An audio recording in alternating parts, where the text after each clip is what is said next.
Hey, Kay. You must be tired after a long day. Today is a special day for us. Do you remember what day it is? The answer is, it's our 6-month anniversary of being engaged and living together. That's why I left work early today. Since it's a special day, I'll prepare a fancy dinner. I'll go grocery shopping before coming home, so please wait a bit if you're feeling hungry. Don't eat anything just because you're feeling a little peckish, okay? We won't be able to enjoy the dinner that I prepared if you do. Oh, by the way, what would you like to eat? Please reply to this message as soon as you see it, and I'll buy the ingredients to make your favorite dish. Missed call. Missed call. Kay? Please reply? What's going on? Missed call. What the hell is going on? You keep calling me non-stop. What do you mean what's going on? You haven't been replying to me, and you didn't even answer my phone calls. Besides, after I finished shopping and got home, all of your stuff was gone. I'm worried about you and trying to contact you. What the hell is happening? It's nothing. I sent all of my stuff to my parents' house, and I'm at their house right now. Huh? Why? Did something happen? Don't you get it? I wish you could have sensed it already. I want to break up with you. Of course, that means breaking up our cohabitation too. Why all of the sudden? Because if I told you, you'd just try to stop me, right? That's why I left without saying anything. That might be true, but I love and cherish you. If I did anything wrong to make you uncomfortable, I'd like to know what went wrong.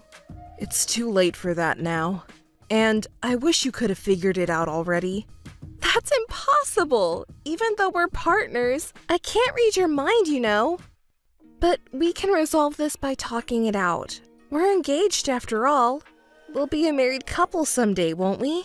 That's why we need to make an effort to understand each other. Huh? How long are you going to keep saying things like engagement and marriage? I see. You really want to break up with me. You want to cancel our engagement, right? That's what I've been saying from the beginning. Why? Why? Jeez, you're so bad at understanding. It's frustrating. It's your fault that it turned out this way. Huh? You just keep working overtime every single day because you're too busy with work.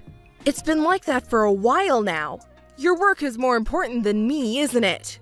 That's not true. You are important to me. I always think about you. But right now, I have a big project going on and the workload is increasing, so overtime is unavoidable. But that's just temporary, and I don't have a choice because it's work. I feel guilty for making you feel lonely, but you work too, so you understand, right? Shut up. That's just an excuse. Because you work late every day, the house is always a mess, and you're even cutting corners on meals. Yes, I apologize for that, but work will settle down soon, and then I can take care of the house. Would you reconsider breaking off the engagement, please? There's nothing to reconsider, absolutely not. But we've only been engaged and living together for 6 months, and yet you're neglecting me and our house like this. If we get married, it'll only get worse. It can't be helped, it's work. Or do you want me to quit my job? If I quit, our income will drop significantly. It'll be tight financially. Hey, use your head more. Why don't you look for a place where you can work for shorter hours with the same salary as now? You know, I earn more than average people. There's no such workplace under that condition. Oh, geez. Another excuse. You're not qualified to be my wife at all. That's terrible. You're the one who's terrible. Because you were too focused on work, you neglected me and the house. But that's because we were trying to save money together and build a house. You're the one who said that. That's why I worked so hard. That doesn't mean you can ignore me. You should have adjusted your working hours. In other words, the reason for our breakup is your lack of effort. My mom is wonderful in that regard. She always puts me first. You should learn from her a little. Yes, my situation doesn't matter, huh? Look, I'm also upset right now. Why don't we calm down first and talk things out? Maybe our feelings will change if we do that. There's no way my feelings will change. I'm an elite businessman, you know? You can't even do household chores properly. It's just not a good match. Did you really think that way? That's so shocking. And you seem to be insinuating that I'm slacking off on housework. But you're the one who hasn't done any housework at all. You leave your clothes all over the sofa and just leave them there. We both work, so couldn't you have helped out a little bit? Pathetic. You should be able to do that on your own. That's what I mean by a lack of effort. Well, I was wrong. I'm sorry. So please, don't leave me. I know how much you want to cling to me. I'm cool, and I'm an elite after all. But to be honest, it's annoying to deal with that kind of thing, so just give up quietly. I can't do that! It's too sudden! Hey, are you cheating on me? Are you comparing me to someone? Trying to switch to the better one? There's no way I would do that. But even if I were cheating on you, isn't it your fault? What did you say? I can't tolerate this anymore. You're acting weird towards me. You're pushing all the housework on me and treating me unfairly. If you had so many complaints, couldn't you have helped with the housework? What's wrong with you? You're trying to make me do the housework? My mother would be disappointed if she heard this. What's with this? Talking about your mother the whole time. Aren't you embarrassed at your age? That's called being a mama's boy. I can't believe you're such a mama's boy. And on top of that, you have the worst personality. That's enough. I'm completely over you. Let's break up. Finally, you came to your senses. I've been saying that from the beginning. Oh, and you know what?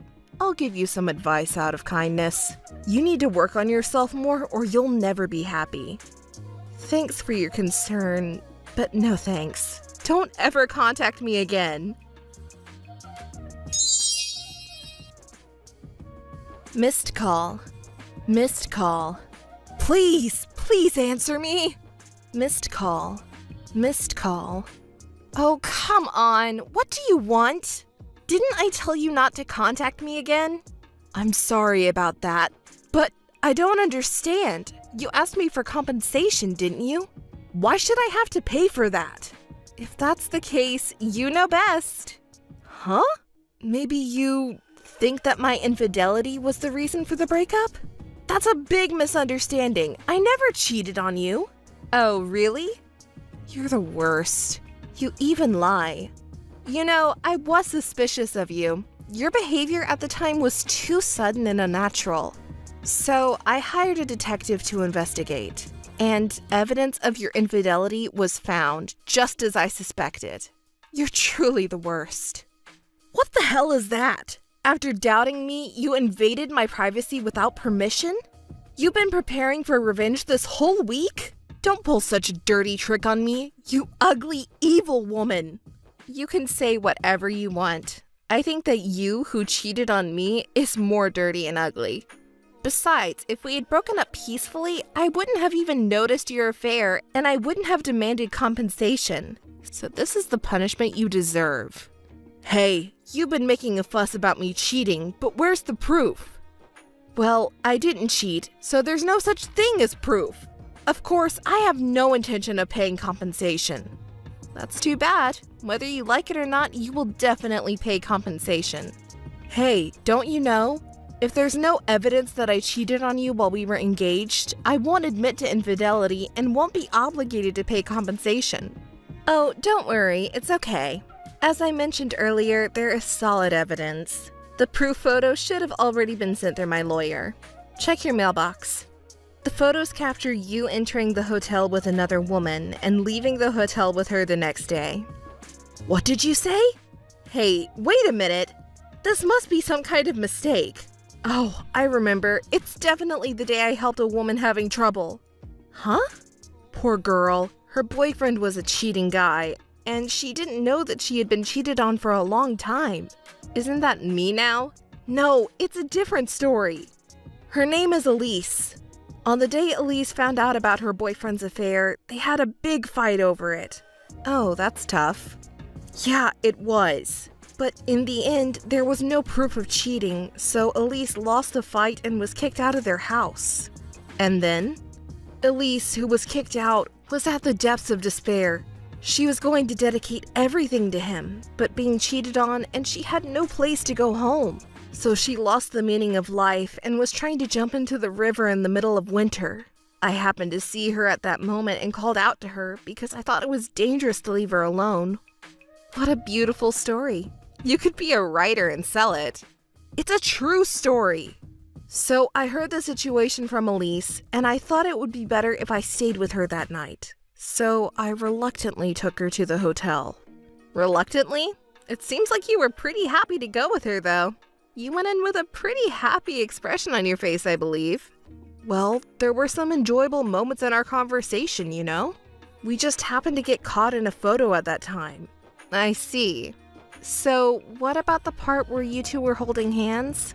She actually held onto my arm first. She was a woman in distress, so I didn't shake her off. I see. So it's okay for me to be hurt like this. No, that's not what I meant. After spending a night with a woman you didn't even know without telling me? Even if there was a situation, you should have at least contacted me. You being suspicious was a given at that point. That's definitely my fault. But if I told you, it would just make you more anxious. You're always working overtime, so I thought it would be okay if you didn't find out. And since you're always so busy with work, I thought you didn't care about me anymore. That's why I didn't contact you. I see. Well, I guess it's okay for that part then. But you've met this Elise person many times, haven't you? Well, I was worried about Elise, and since I said I would listen to her anytime, she came to me. Oh my. So you listened to her patiently at the hotel all night, every time? You're so kind. No, it's not like that. Believe me, I didn't do anything you're thinking of. Enough. I'm not stupid enough to be fooled by your pathetic lies. Besides, there's more than one piece of evidence. There are also things that I didn't send you. There are plenty of proofs of your infidelity. That's not... So, what kind of story are you going to tell me now? Okay, I got it. I give in, I did cheat on you. As I told you when we broke up, it was because of your lack of effort. What? Are you picking a fight? No, we've had enough fights already. It takes a lot of energy to argue, you know. I don't want to waste any more energy on this. Seems like you already spent a lot of energy thinking of excuses for your infidelity. Well, I'm sorry for that. Whatever the reason, I'm the one who did wrong. I'll pay you the compensation if you insist. Why do you have to put it that way? You really don't get it. Well, if I get paid, that's fine. And I feel great after breaking up with such a terrible person. Same here. As long as I pay the money, I can live happily with Elise. I feel so relieved. Oh, really? Then please don't contact me again. Just to let you know, I won't show any mercy even if you can't pay the compensation fee. Okay, I got it. Missed call. Maria! My beloved Maria, can we talk again? I really want to talk to you. Missed call. Please, answer me! Maria! Jeez, you are such a shameless person. How can you persistently contact me again like this? Didn't I tell you not to contact me anymore? You are so self-centered. And what's with my beloved Maria? It's disgusting and makes me sick. Please don't ever call me that again. I'm sorry. So, what do you want now? You have already paid me all the compensation money. I don't want to talk to you anymore. I will block your calls after this. Wait, after that incident, I have reconsidered a lot of things.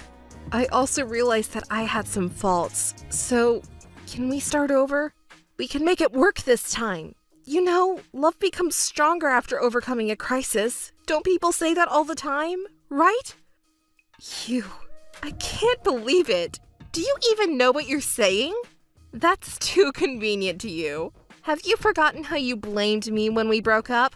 What an airhead. I should learn from you. Anyway, you're the one who threw away the chance yourself. Didn't I tell you that we should calm down first and talk things out? That it might change your mind if we did that? You gave away the last chance yourself, and you hurt me so much. And you still want to do something to me? I understand that you want to cling to me. After all, I'm a kind and beautiful woman who can do housework and good at what I do. But to be honest, this is really annoying. I understand. I've said some terrible things and hurt you badly. As you said, I missed the chance you gave me, but please, let's meet and talk about it. Then you'll understand how serious I am. We can spend happy times together like we used to. Oh, really? What a wonderful scenario. It's so lovely that it makes me laugh. What on earth could make a person change so much? Did you meet God or something? Ah, I found a goddess that is you. Disgusting. If I were a goddess, I would push you down to hell right now. No way! Sure I will. Wait, what about Elise? Didn't you leave me saying you were going to be happy with her? Actually, I broke up with Elise. What? In such a short time?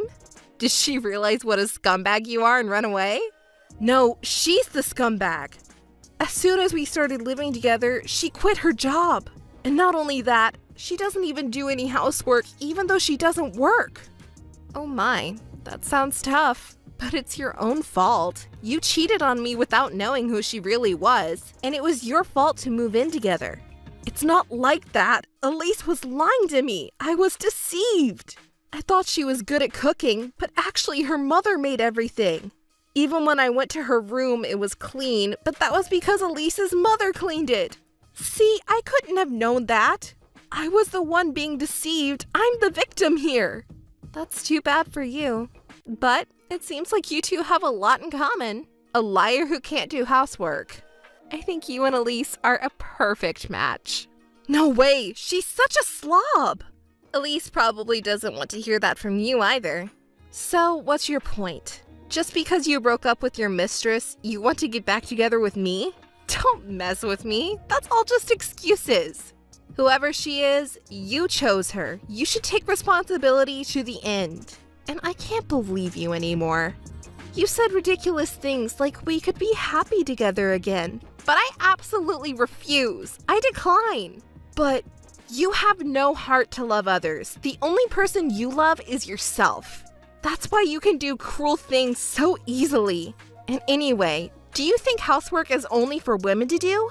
That's also ridiculous. A partner is a relationship where we support each other in life. It's wrong for one person to bear all the burden. If that were acceptable, one person in any relationship would always be at a disadvantage. I see. You're right. But my mother never complains, and she willingly does housework every day. She does housework perfectly every day, so I thought it was normal. You're old-fashioned. You should update your values. Besides, your mother is a full-time homemaker, right? That's why she does housework to reduce the burden on her partner. Is that so? Oh dear. You don't even know that? You're really an idiot. Besides, I work full-time, so there's no way I can do the same things as your mother. I thought you could do it. It's troublesome to be expected to do too much. Or rather, if you wanted me to do the housework perfectly like that, you should have let me be a homemaker. That's impossible. Why not? I won't be able to live in luxury. I'm stunned. I'm glad I broke up with a selfish person like you. Don't say that. Please, let's start over again. I apologize for everything, and I've reflected on my behavior. So, what do you say? Even if you're sorry, you still won't do any housework, right? Anyone can reflect on their behavior. It's not something special. Huh? Even monkeys are smarter than you. They're even cuter than you. They might be better than you. That's mean, Maria. You're being so cruel. It's the truth. Can't help it. And also, I'm seeing someone now. Huh? It's your coworker, Joseph. Joseph? Why him? You didn't have any connections. That's right, he's someone I wouldn't have met under normal circumstances. But ironically, it was you who introduced me to him. What? I didn't introduce you to anyone. That's right. The reason is because you were bad-mouthing me at work. Oh. It seems like you have some idea of what I'm talking about. You were making fun of me at work, weren't you? Because of that, Joseph was worried about me and contacted me. Unlike you, he is very kind, sincere, and a wonderful person. I met him like this and ended up dating him. In a way, thanks to you. That's just... Don't believe Joseph. Joseph is deceiving you. I never said anything bad about you, so don't believe what he says. Huh? How can you say something like that? You've lied to me and hurt me so many times. Do you really think I would believe what you say? Don't make me laugh. Well, I'll teach you a lesson. Your colleagues at work hate you, you know. What? What makes you say that? I've got good reason to believe that. Everyone knows you're a mama's boy.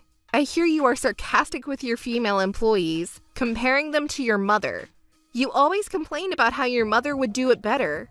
According to Joseph, you have a bad reputation at work. Your poor mother, she's being thought of strangely because of you. That's not true. It's not my fault, and neither is my mother. You're definitely to blame. Female employees are all repulsed by you. They don't want to have anything to do with you.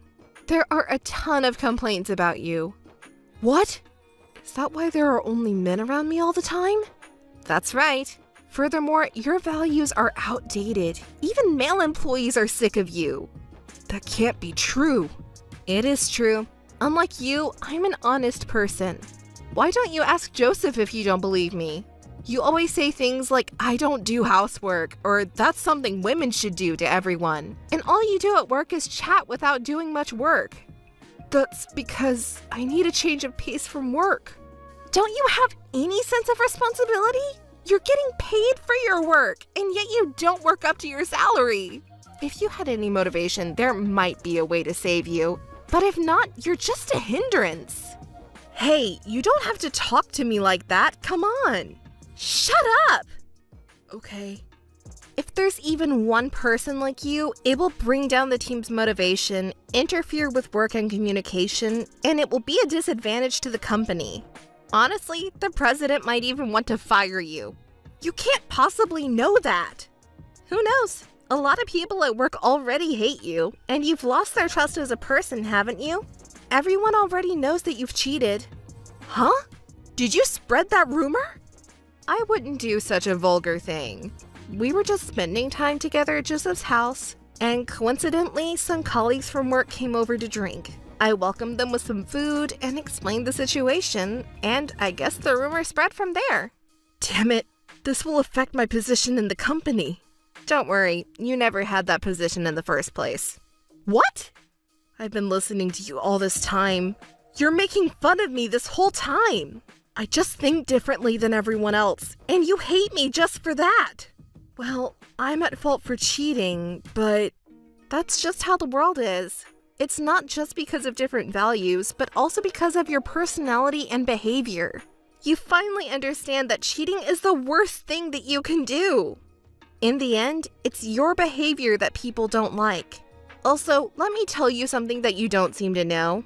Believe it or not, a man in his late 30s who is a mama's boy and arrogant isn't in demand, you know? You should work on being a better man. I see. Thanks for telling me. You really are kind. Even now you're worried about me this much. Huh? You really don't understand other people's feelings? I'm really starting to worry about you now. What do you mean? Never mind if you don't get it. Really? Yes, I don't care about you anymore. Hey, don't be so shy. Huh? Please be honest with your feelings and give me another chance. Huh? Are you still saying that? Yes, I've fallen in love with you all over again.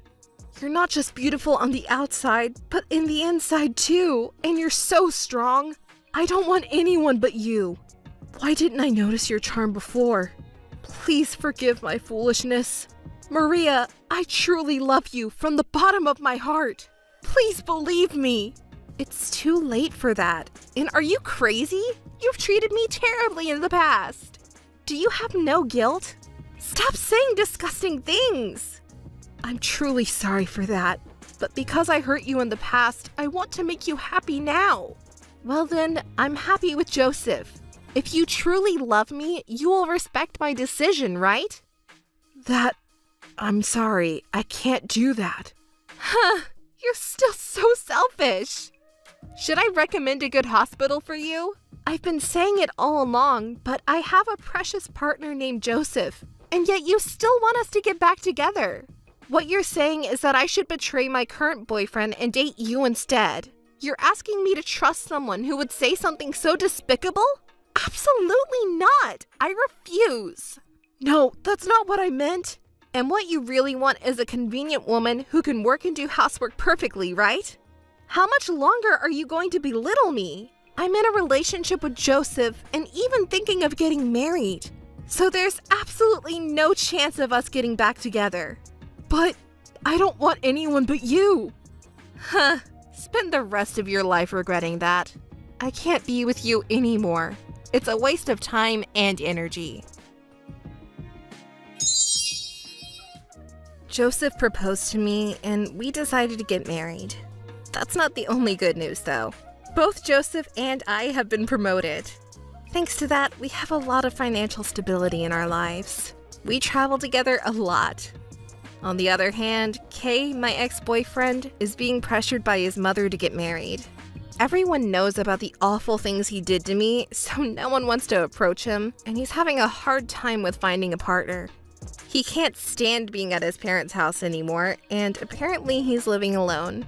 Probably because he can't do housework, his appearance is shabby, and he's even eating cup noodles alone for lunch. His boss saw him like that and said, someone who can't even take care of themselves can't do their job well, and apparently decided to demote him. On that point, Joseph is the best. Even after I got pregnant, he takes good care of me and washes the dishes for me. I do anything else I can do to help out. We're supporting each other to live happily together. Amy, I heard today's your wedding day. Why didn't you invite me? I feel lonely. But today's a joyous occasion. Congratulations from the bottom of my heart. Sarah, thank you. I'm sorry I couldn't invite you. Really, even though you're my only sister, I feel lonely. But you said you were busy when I talked to you about my wedding, so I didn't think you would come to the wedding. Family comes before work, you know. You're not that heartless. Oh, I'm sorry. I didn't mean to make you feel that way. It's fine now. More importantly, I heard your new husband is wealthy. Amy is marrying into a wealthy family. How do you feel now? Do you feel like a princess after all? No, it's not like that. I feel the same as before. Really? But you're marrying into a wealthy family, so it's okay to indulge a little, right? Like going on trips or shopping. Even if you're not interested in luxury brands, good things are worth it. Just by raising the price of something a little, a woman's value can increase multiple times. Is that so? I don't think it's like that. It's true. From now on, Amy will be associating with people who have those things. So be careful, okay? If you keep using a shabby-looking bag like you used to for years without changing it, people will laugh at you. Sarah, I'm sorry. I really want to talk more, but... Well, that's right. It's your wedding day, huh? I'm sorry. I've been too excited. I also had something really good happen today, so I wanted to share it with you. I'm sorry. It's okay. I'm sorry. I'm a bit busy right now, so I'll contact you later. It's okay. No worries. By the way, say hi to the groom for me, okay? Sure. I understand. If there is a groom, that is. Huh? What do you mean? I mean exactly what I said. Wouldn't it be difficult if the groom wasn't there on the wedding day? So, if the groom is there, please pass on my regards, okay? Why do you know that Roy isn't coming to the wedding? I haven't told anyone yet. Really? Is that so? You should tell everyone as soon as possible. That rich groom ran away on the wedding day. Sarah, how do you know? Please, if you know something, tell me. I can't get in touch with Roy at all. So you have to tell other people quickly. If they hear that the groom is gone, the guests will be surprised, won't they? Sarah! Stop joking around. You know where Roy is, don't you? Well, can't be helped. Roy's been with me since yesterday. Even now, of course, we're together. I can't believe you haven't contacted anyone when the groom is missing. It's really something, huh? You should tell the guests quickly. It would be funny if they laughed. Together? What do you mean? We spent the night together from last night. I wonder if even someone as oblivious as you can understand. I really didn't notice. Roy and I have been dating for a long time, you know? For a long time? Yeah, for a long time. You didn't seem to notice at all. So, about today's wedding, I'll take your place and have the wedding for you. Huh? What are you talking about? Well, Roy said that he doesn't want to marry you, so I'll do it instead. It would be a waste to cancel. Thank you for preparing the wedding for me and Roy. Wait a minute. I really don't understand what you're saying. Are you trying to take over the wedding? Using the term take over sounds so negative. If we cancel the wedding, it would be inconvenient for the staff and guests, right? They made time for it, and it's not even a funny story that the bride got left by the groom and the wedding got canceled. So, I'm suggesting that I'll be the bride instead and make use of the wedding. I think it's a good proposal, don't you? Sarah, don't say such unreasonable things so easily. I'll take over as the bride and continue with the wedding, so you can go home if you want. Thanks for your hard work. Thank you. I've explained it to Mom and Dad now, and of course, Roy's parents as well. They're angry saying not to do anything absurd or unreasonable. I wonder if Roy can explain it to them as well. It'll be fine. It might not seem that way now, but they'll surely understand that it's true love. Yes, if they see the ceremony, they will understand which one of us is more suitable for the groom. Your parents, his dad, and his mom will all understand. So, please tell them not to worry about it now. What are you talking about? Do you really think something like that could happen? Of course. It's obvious, isn't it? A marriage based on true love is happier than a sham marriage. Besides, Roy is saying the same thing. He wants to marry me. In marriage, the feelings of both people are the most important. Any adult would understand that, right? If you're an adult, you wouldn't do something like this. You should do what's sensible. What you and Roy are doing is ridiculous. Who do you think you are, acting so self-righteous? Enough already. We don't need you, so just disappear already. Get out of here, you nuisance. That's right. I understand your feelings very well. Even if you regret it later, I won't care. Well then, pretending to be tough is cute. Goodbye, big sister. Amy, how are you feeling? Have you bounced back yet? It's shocking. I never thought my sister, who shares the same blood as me, would behave so recklessly. Mom and Dad were ashamed and crying. Besides, I never thought Roy would be that kind of person. I thought he had more common sense. Oh my, did you get hurt that much? Poor thing. Honestly, I never thought you two would be so foolish. But anyway, listen to this. After the wedding, I went to Roy's house. To his house? What for?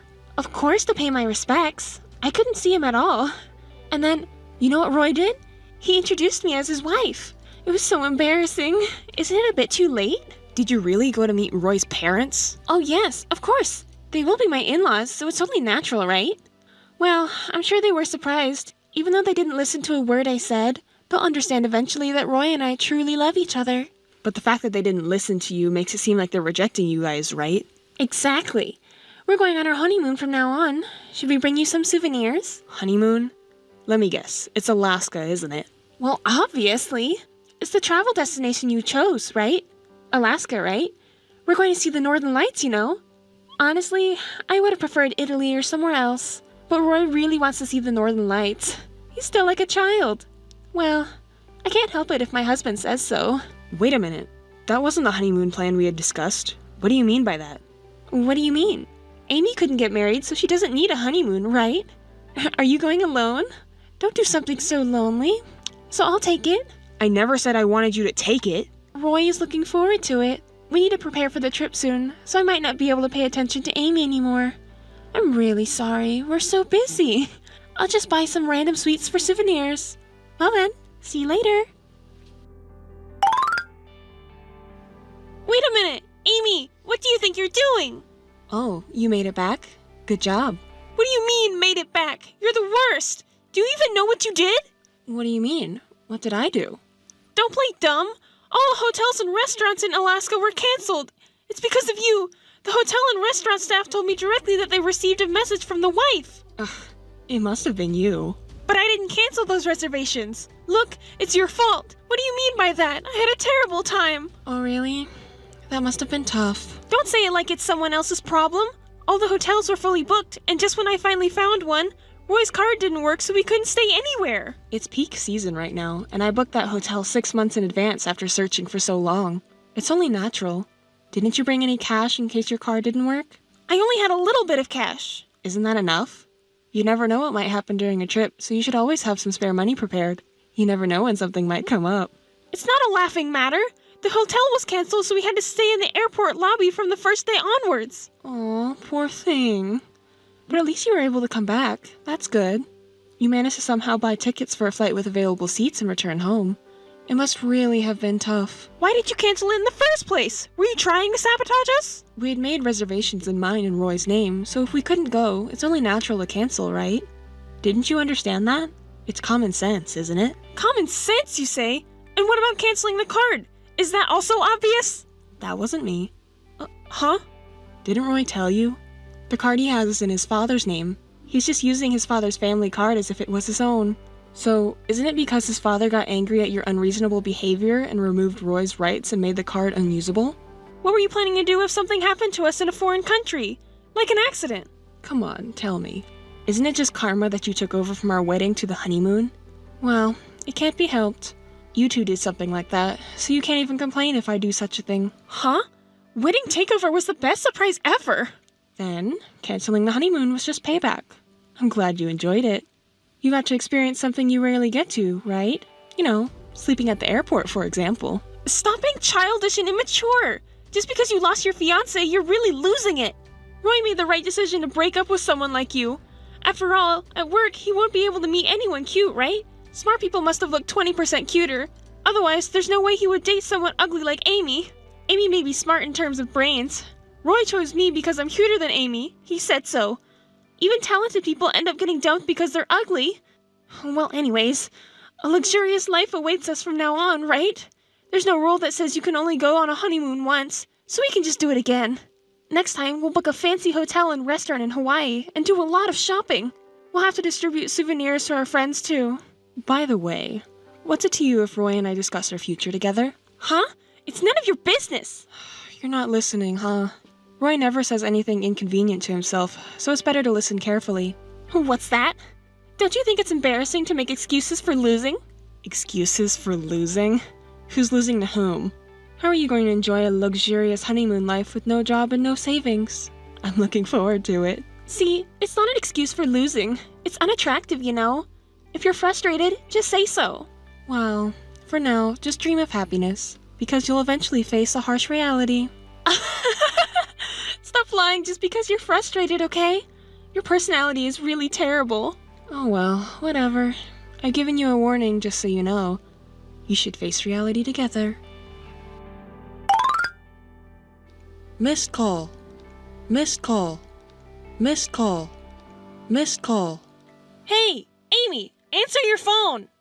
Missed call. Missed call. Missed call. Ugh, you're so annoying. What's up? Didn't you boast so much and then hang up earlier? Isn't it too early to complain? Stop joking around! I can't get into the house! What's going on? House? What do you mean by house? Did you guys have a house? When did you buy it? Huh? Don't play dumb! It's Roy's house. It's the house Roy got from his father. The locks have been changed and I can't get in anymore. It's your doing again, right? Don't blame everything on me. If the locks have been changed, doesn't that mean it's not your house? Are you mistaken about the house? There's no way that's true. Roy also said this is the right house. Did you do something? Mischief in someone else's house is trespassing. Property damage. I'm calling the police. Call them if you want, but they won't help you. What did you say? You must know something after all. Tell me. Why don't you ask Roy? He should have explained it properly from his father, right? From his father? What do you mean? Roy said he doesn't know anything. Huh. It's not that you didn't ask anything, but rather you didn't listen properly to the explanation. Oh well, I'll tell you. That house is a gift from Roy's father. Huh? Then it should be Roy's. Why can't I enter the house? Well, there's a condition attached to the gift for Roy. A condition? Yes. It's based on the premise of Roy marrying me. A gift from Roy's father to Roy with the premise of Roy marrying me. I received a message from Roy's father saying, since it's no longer about my marriage, there's no need to give a gift, so I changed the locks. And he said that he had properly informed Roy about it. I wonder if Roy really doesn't know anything. Could it be that he's pretending not to know? You're the type of person who blames others, keeps quiet, and lies when it's inconvenient for you. That's not true! So then, this house doesn't belong to anyone now, right? In that case, give it to us! We're in trouble right now! I don't know about that. Relying on me is too convenient, isn't it? Well, I'm not relying on you. I'm just making a general suggestion. If someone is in trouble, you should help them. Do you have no conscience? Is that line coming from someone who stole someone else's fiance and hijacked their wedding? Normal people don't do such things. But that's not relevant now, is it? Why is it not relevant? It's all because of your problematic behavior. Everything that happened is because of your selfish actions.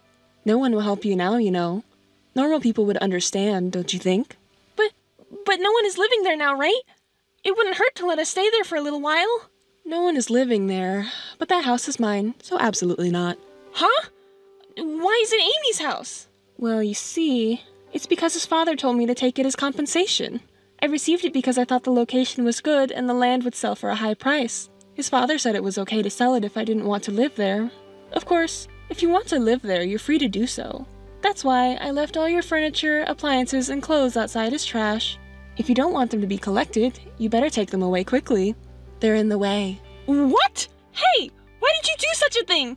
Those are really outside, aren't they? Do you have any idea how much it costs to furnish this furniture? Well then, who did pay for them? Did you go into debt or something? Even if you have a loan, be careful. If you don't have a way to repay it, you could end up filing for bankruptcy. We went to so much trouble to furnish our home as newlyweds, and you can just easily throw it away like this? If someone else's belongings were randomly placed in your house, wouldn't you also discard them? It wasn't even worth much. Oh, and by the way, I looked at the decorations on the furniture. They're fake, you know. They're the kind of items you can buy at a regular department store. They're not suitable for newlyweds. Did you even check properly? Huh? Well, those furniture pieces were purchased from an online auction, and the description said they were antiques and valuable, which is why the price was high. It must have been a lie, right? Anyone can tell that they're fake. Why don't you try getting them appraised just to confirm? Well... But anyway, since it's just something to throw away, it doesn't really matter if they're fake. But it's not like you should throw away other appliances and clothes too, right? At least you could send them back to our parents' house or something so that you won't be cursed or anything, right? Oh, I already sent them back. Huh? But Roy's parents and mom and dad all said that they disowned you two, so they refused to accept the packages. They don't want any of your belongings, so it's okay to just throw them away, they said. Didn't they talk to you and Roy about it? That's why I threw them away. That's ridiculous! There's no way such a stupid story could be true. I won't be fooled by such lies. Fine then. I'll go talk to them directly. I'll expose your lies and terrible behavior. If you want to expose it, go ahead. I just did what I was told to do. But just so you know, it was our parents and Roy's parents who said that they would disown you, so try not to cause too much trouble and inconvenience for them, okay? Good luck then. Amy, help us. We messed up. We don't know what to do anymore. Please. You're the only one we can rely on now. Well, well. To think you'd come running to me with such lies. Whenever you call me big sister, it's usually when you're trying to push your troubles onto me. I've known that since we were kids, you know. So, what happened? I'll listen just because it sounds interesting. What do you mean, interesting? Roy's parents and our own parents won't listen to us at all, even though they welcomed us at the wedding. No one welcomed you two, or gave you two their blessings. But if they understood that we were serious, they should naturally help us as parents, right? As parents, they just wanted to cut ties quickly with their daughter and son who did such unreasonable things. That's not all. Roy's father removed Roy's name from the company's roster. He said you're no longer an employee here. And of course, there's no promise for Roy to become the next CEO. He was even told to never show his face again. Oh my, how pitiful. How is Roy doing? He's devastated. He said he can't do anything because it's what his dad said, and he's in despair. It would be nice if he could at least argue back a little. It's impossible. Roy can't do something like that. He's always been dependent on his father. He can't rebel against him. But even so, don't you think it's unnecessary for his father to suddenly remove him from the company's roster? He's his own son. Wasn't he embarrassed because he's his own son? He neglected the woman he was dating seriously and selfishly married her sister as if it wasn't an affair. Of course his father would be angry. If he had intended to have a proper relationship in marriage, he should have respected etiquette and order. Roy's parents, as well as our parents, hate anything that goes against common sense, you know. Can't your capable husband-to-be do something about it from now on? I thought you would understand. Why did you think I would understand? Well, you're talking about true love and all that. What you did was steal our wedding and even tried to steal our honeymoon, right? Where's the true love in that? Wake up already. Even Roy. Isn't he planning to establish his own company? It's not the time to mope around like this, right? Is that so? Yes, it is. That's why I was trying to resign from my current job to support him. Oh, I see. Why didn't Roy tell me about it? Establishing his own company means he'll practically be the president. Did he feel too embarrassed to say it out loud? Was he trying to surprise me in secret, maybe? Oh my gosh, Amy, you shouldn't have spilled the beans like that. I really envy your personality, though. Well, then again, you should support Roy on my behalf. Of course. As the wife of the president, it's only natural for me to support Roy properly. I'm sure Roy would be better off getting support from me than from you. Oh, that's right. Roy doesn't need my help after all, because you're way cuter than me after all. Oh my. Of course, right? Wait a moment. It seems Roy has something to say. Alright, go ahead. Sis. Calling me like that again? What's wrong, Miss Future President? Well, you see, Roy is saying that without Amy's connections and sales skills, the company cannot operate. So he wants your help. I definitely don't want to do it, you know. Please tell him that. Oh, please! I've never done sales before. But since you worked with Roy, you know how it's done, right? You were engaged before, so please help him out. I see. As my ex-fiance, right? He cheated with my sister, ran away on her wedding day, took over the wedding with my sister, went on a honeymoon without me, got disowned by his father, and got fired from the company. Could you tell my ex-fiance this message for me? Absolutely not. I decline. Please, Amy. We'll offer you a high salary. We'll support you properly, too. And we'll even help you find a new person, right? We'll throw parties and events for you, Amy, right? Please. Sarah, I'm sorry, but I'm too busy starting my own company, so I apologize. Huh? You're starting a company? Amy is? Yes, that's right. But starting a company is tough. I'm busy and overwhelmed even now. I could use all the help I can get. If it weren't for Roy's father helping me, it would have been even harder. I really need to express my gratitude to Roy's father. Huh? Roy's father? Why is he helping with your company? Why? He told me himself. So, maybe you should ask him why. Oh, but didn't Roy get fired and told not to show his face again? And you couldn't even get a word in edgewise. So I guess you can't ask him. Too bad, huh? Why? Why is he helping with your company when Roy got fired? It doesn't make sense, right? But Roy is also starting a company, right? If you support him, it should be fine, right? So it's no big deal. With no backing from his father and no network or sales skills, how much can you really achieve? Isn't it exciting, right, Miss CEO? Hey, wait. So, can't you at least try to return that card to its original state? We're asking help from you. Please, we don't even have a place to live. Please, Amy. It's your cute little sister asking. Do you really think those words will work? Just because Roy's company is struggling, does that mean you should rely on others? Stop making fun of me! I've never had a proper job in my life! There's no way I could provide support! You won't know unless you try, right? If you work hard, I'm sure everyone will understand. You're supposed to be connected by true love. So, even if it seems hopeless, support each other firmly, okay, Miss CEO? I'm sorry. Please stop. I'll apologize. I'm really sorry. Please help me. Please, I beg you. I can't reach Mom or Dad at all since earlier. I've really been disowned. So, you're the only person I can rely on now. Please, I beg you. You don't need someone like me, right? You don't need me because you two framed me, right? Bowing down to a woman like me now, you must be out of your mind. Do you think I'll forgive what you've done just like that? That's why I'm apologizing, see? I have nowhere to live, please. At least lend me a place to stay. If we find a smaller house that's enough for both of us to live in, I'll move out, okay? Right? Well, actually the house has already been decided for sale. Because it will soon be taken out of my hands, it's impossible now. If you want to live somewhere, you should look for a cheap apartment that you can afford with your savings. What? You're planning to sell it already? This magnificent mansion? Think it over, Amy. Sure, it's a splendid and beautiful house, but it's too big for just me to live in. It's always best to choose something that fits your own size.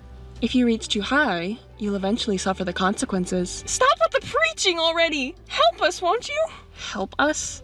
You're quite high and mighty, Sarah. Oh, no. That's not it. I made a mistake just now. I'm sorry. How many times do I have to say it, Sarah? Do you really think your apology would reach me now? I will never forgive you, or have any intention of helping you.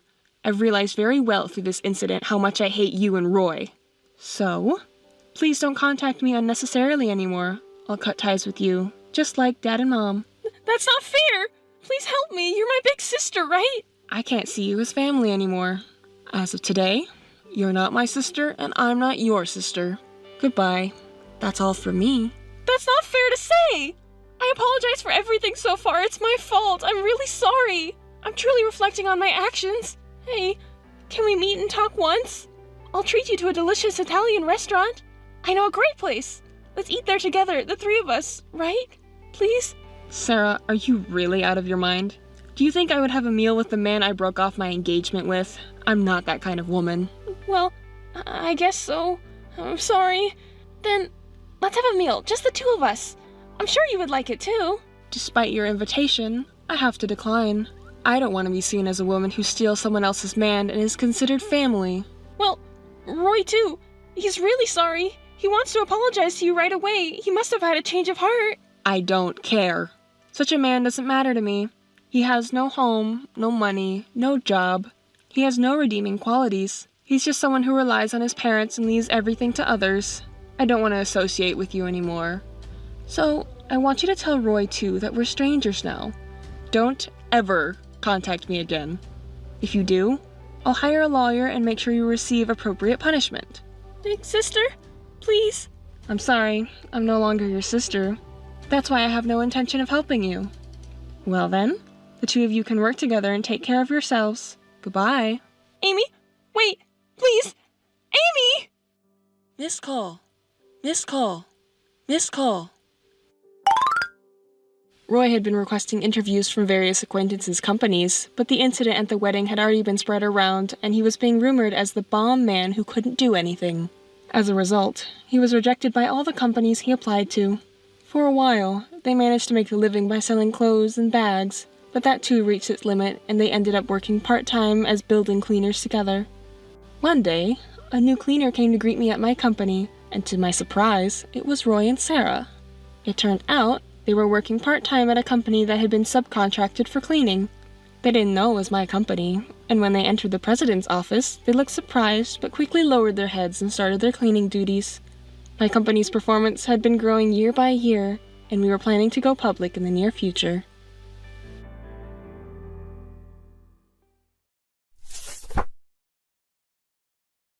Hey, hold on! What are you doing? What do you mean? It's not like, what do you mean? Hurry up and open the door! You're the one who should be explaining yourself. You should know best how this happened. What were you doing with my boyfriend in my bedroom? What do you mean? It's obvious, isn't it? I was getting cozy with your boyfriend. I didn't think you'd come back so soon. Huh? You really have no shame calmly admitting it like that. You stole your best friend's boyfriend, didn't you? Don't you have anything else to say? I haven't done anything wrong, have I? There's nothing in particular to say to you, though. What? Don't act all nonchalant.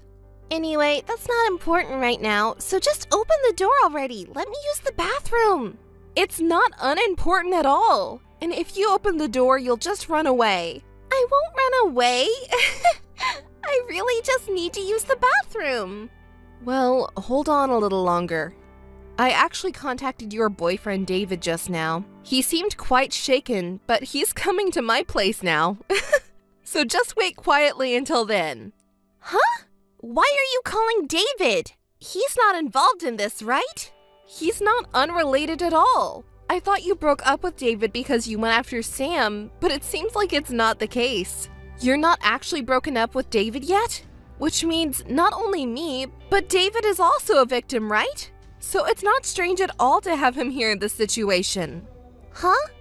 First of all, you also have a role in being cheated on. Sam wasn't satisfied with you, so he ended up with me, right? Huh? It's my fault? What are you even saying at this point?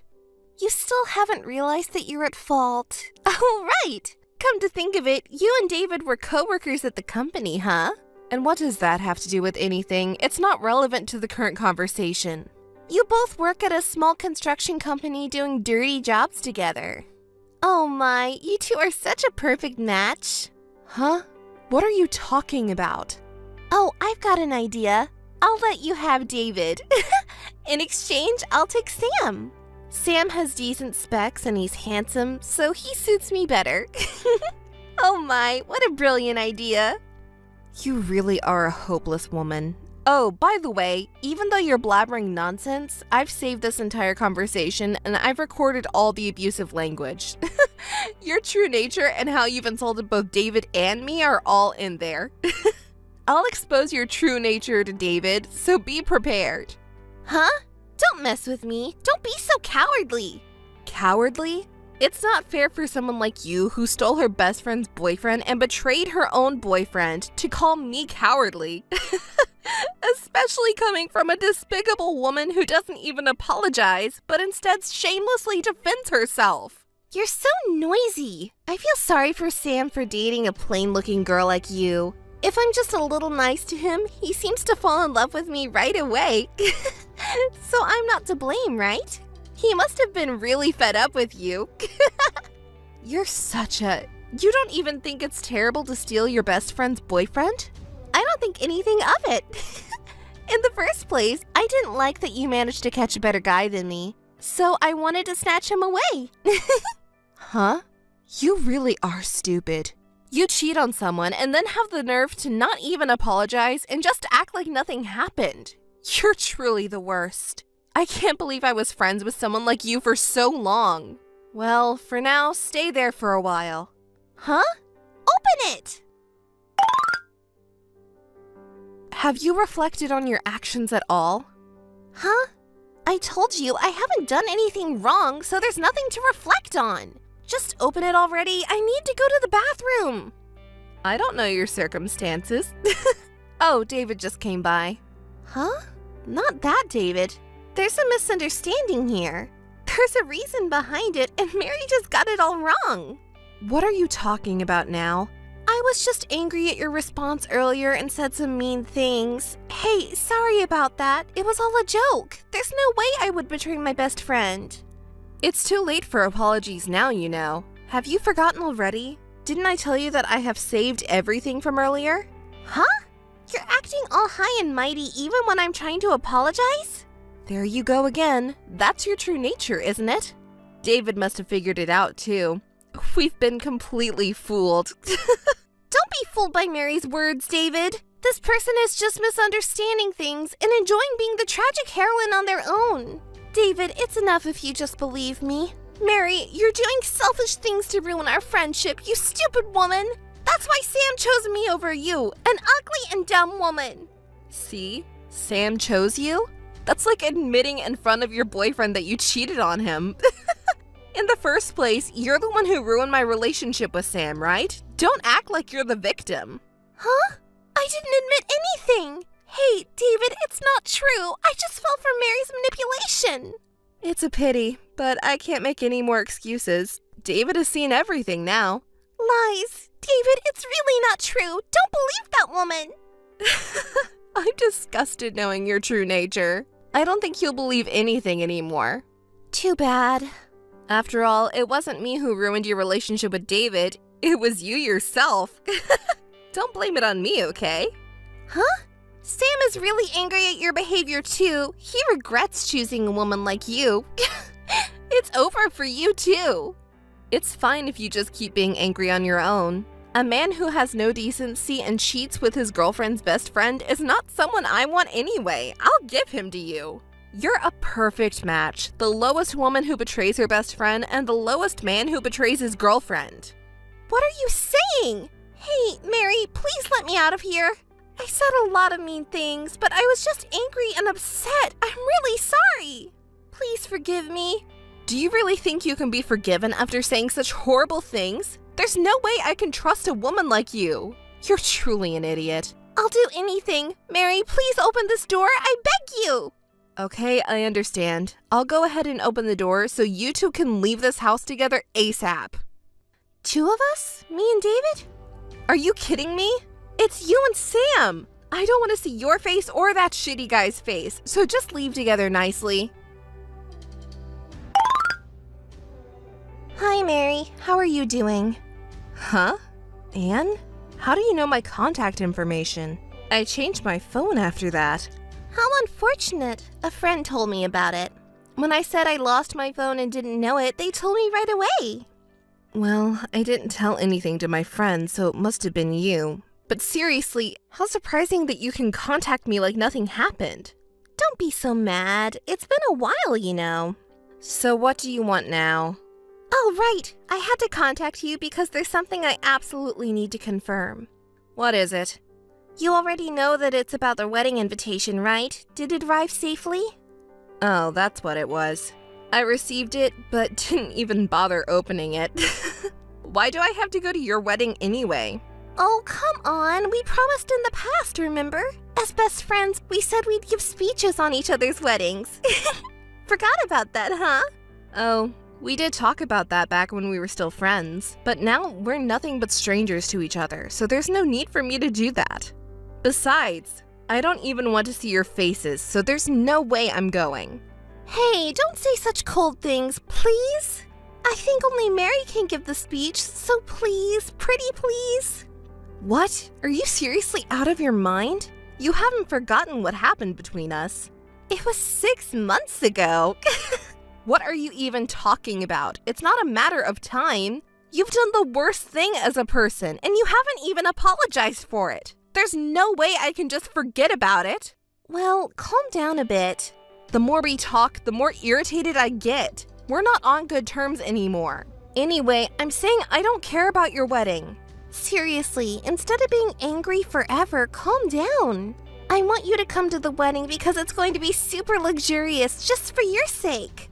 For my sake? What do you mean? I'll share enough happiness with you to forget all the unpleasant things. You probably haven't had a boyfriend since then and have been living dark days, right? It's none of your business how I live my life. Because we used to be best friends, I'm just worried about you. You should be grateful for my kindness. You're really living in a fantasy world, huh? After what happened between us, you have the nerve to contact me so casually. You really have some guts, huh? Betraying your best friend and sleeping with her boyfriend after all. Am I being praised? Anyway, just make sure to come to the wedding and prepare an amazing speech, okay? Oh, and please bring a proper wedding gift too. Got it? If you're going to say that much, I'll attend. I'll prepare the best speech, so look forward to it. Well then, see you on the big day. Hi, Mary. Thanks for coming to the wedding. Have you arrived at the venue already? Oh, Anne, I was just about to contact you. I've arrived at the venue, but I can't find my seat. I checked the seating chart, but my name wasn't on it, and the receptionist didn't seem to know either. I asked the staff to confirm it with the bride and groom. Did you hear anything about it? Oh, that thing. Come to think of it, one of the staff members came to this waiting room earlier. Oh, good to know. I guess there was a mistake and my name was overlooked. Well then, I'll just wait for the staff to come back. Oh, well, don't worry about it. I already told the staff, so you should be fine. It seems like you came to the wedding without being invited, so make sure to send you off. Huh? What do you mean?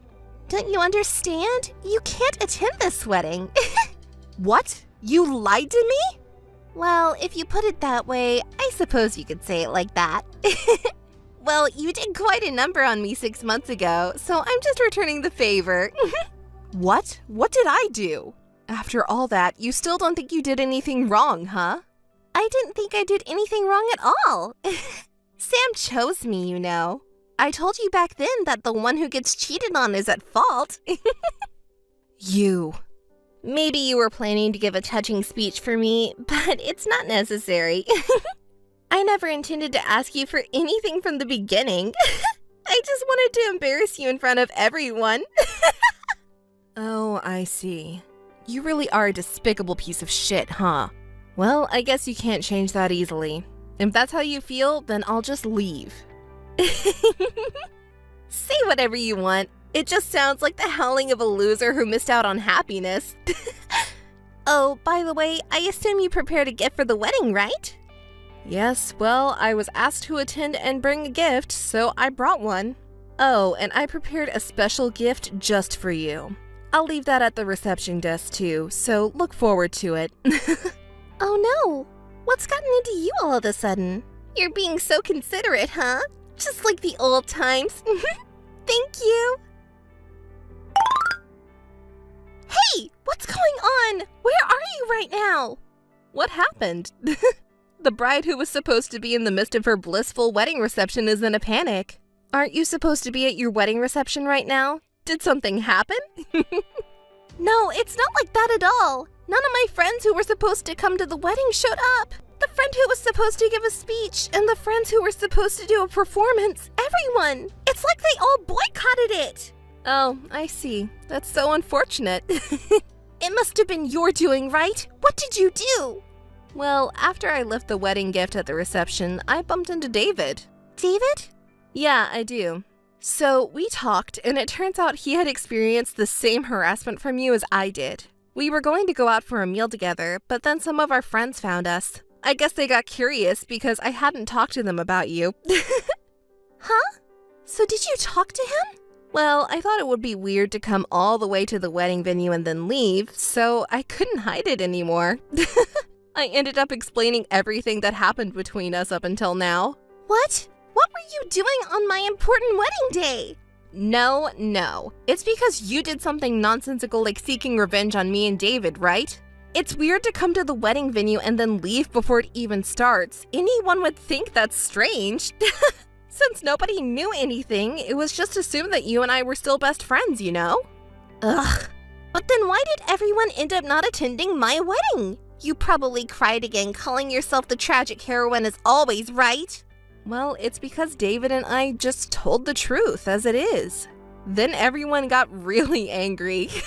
Of course they would be. And it seems like they decided that such unreasonable people aren't friends or anything. That's... Everyone wanted to know more details and got all excited talking about it. So we ended up going to the club together, and now we're all having a blast. What? The club? Why did it turn out like that? You know what's funny? Yeah, everyone seemed to be fed up with you guys and thought they didn't need to attend the wedding. Too bad. Don't blame me and David. You invited us to the wedding, and that's why this happened. I never expected things to turn out like this. Well, it's no surprise considering how you always act without thinking ahead, you fool. Oh, by the way, did you receive the congratulatory gift? I told the reception staff it was a message from friends who couldn't attend the wedding and asked them to play it at the most exciting moment. I was curious if they played it for you. Well, there you go. I was actually planning to tell you about it. What on earth were you thinking? Oh, that reaction. So they did play it for you, huh? Whether you received it or not, it started playing during the ceremony without my consent. And it turned the whole wedding into a funeral with everyone giving me cold stares like I'm some kind of villain. It was a disaster. You really did the worst thing, didn't you? Oh, was it about that? How funny. You're acting like you didn't know. I'm sure I received congratulatory messages from everyone to pass on. When did you switch them, I wonder? Pretending not to know won't work. I knew right away it was you or David. So you two were in cahoots from the beginning. Well, it doesn't matter anyway. Even today, when I happened to run into you, I found out you did the same thing to Sam. It's all lies! You teamed up to get revenge on me and Sam, didn't you? Revenge? We wouldn't do something so stupid. It was just a coincidence that the messages got mixed up, that's all. It's not a coincidence at all! You messed up while passing them out. Sorry it turned into such a surprise for you. But it was a great opportunity to reveal your true colors to all your relatives, wasn't it? Don't joke around. I'll never forgive you. Well, it's a happy day today. Don't be so uptight. Oh, speaking of happy news, let me tell you something good. What do you mean? Just now, I received a call from the company. I don't care about your company. Listen to the end. Actually, David won a prestigious architecture design award overseas. Isn't that amazing? What? David did? Yes, he did. The guy you used to belittle for working at a small architecture firm is now famous. Everyone at your wedding forgot all about you and is celebrating at my congratulatory party for David and him. I'm grateful that you created an opportunity for everyone to gather. Why would you both treat me so horribly? Today was supposed to be the happiest day of my life. Even at this point, you're still saying such things. I think the actions taken by your friends speak volumes, but you just don't seem to get it. Well, you can keep playing the tragic heroine forever. Just try not to alienate Sam too, okay? I'm busy with a congratulatory party, so, well... Wait a minute! Hey, Mary? What? Do you still have something to say to me? No, not really. Well, you see, I wanted to apologize properly to you and David. Huh? What are you talking about now? It's too late for that. I know it's too late, but I really want to apologize and clear up misunderstandings. Misunderstandings, huh? There's not a single misunderstanding between us. Everything that happened between us is a fact. I can't bring myself to talk to someone like you, though. Please, just listen to me, even for just a moment. What are you talking about? Have you forgotten all the things you did to us? I haven't forgotten, I know. I'm really sorry for what happened back then, I truly am. Well, to be honest, it's really bothersome. So what is it that you want to say in the end? Well, you see, I actually want to make up with you and get back with David. Huh? I don't understand what you're saying. The thing is, this marriage seems to be falling apart. Oh, really? It's only been a few days. What a pity. Can you at least listen to me? Even if I say no, you keep talking on your own. Yeah, sorry about that. Because of the recording you played at the wedding, my parents found out that our marriage was based on cheating. Oh, your parents didn't know either, huh? They probably never imagined that you would steal someone from your best friend. Yeah, we didn't go into details. As a result, we had to return the gifts, and we can't rely on support from our parents anymore. Wow, that sounds tough. But it's all your own responsibility, isn't it? You should figure it out on your own. Even if we make up, it won't solve the money problem. And to be honest, I have no intention of making up or helping you. It's because of that things didn't work out with Sam anymore. So I thought about breaking up with Sam and starting over with David. Well, that's a convenient story. There's no way David would accept that, right? Do you even realize how awful you've been to him? I know. That's why I want to apologize properly. I heard he won a famous design award and got a cash prize, right? If he comes back to me, I'll be able to live comfortably in the future. What? So you're trying to get back with David for money? You used to make fun of him so much, and now you're suddenly turning the tables. You're truly a despicable woman. Hey, please! You're close with David, right? So help me out! What are you talking about? Why should I help you of all people? It's not just David. I've also been through a lot of terrible things. I truly regret what I did to you guys from the bottom of my heart. If you really thought that way, I don't think you'd use David's prize money as a way to get back with him. Well, that's... You're full of unexpected thoughts, aren't you? Oh, by the way, there's something I wanted to ask you. What? You know, when you betrayed me, that day you and Sam got kicked out of the house, right? Yeah, After that, Sam contacted me saying he wanted to come home and collect his belongings. Of course, I didn't want to see him, so I made sure I was out of the house during that time. I got a message saying he was done, so when I returned home, not only Sam's things, but even some of my other belongings were missing. Do you know why? I assume you were with him, right? Huh? What do you mean? He asked me to help him pack his things, so I went with him, but I didn't touch any of your stuff. I don't know anything about it. Oh, really? That's interesting. Well then, why are my things missing? Since you guys came after that, I can't think of any other explanation. I don't know about it. Maybe Sam took them without telling you? But it's strange, you know. What's strange? I'm telling you, I really don't know anything. Do you really not know? But I have evidence here. Huh? Evidence?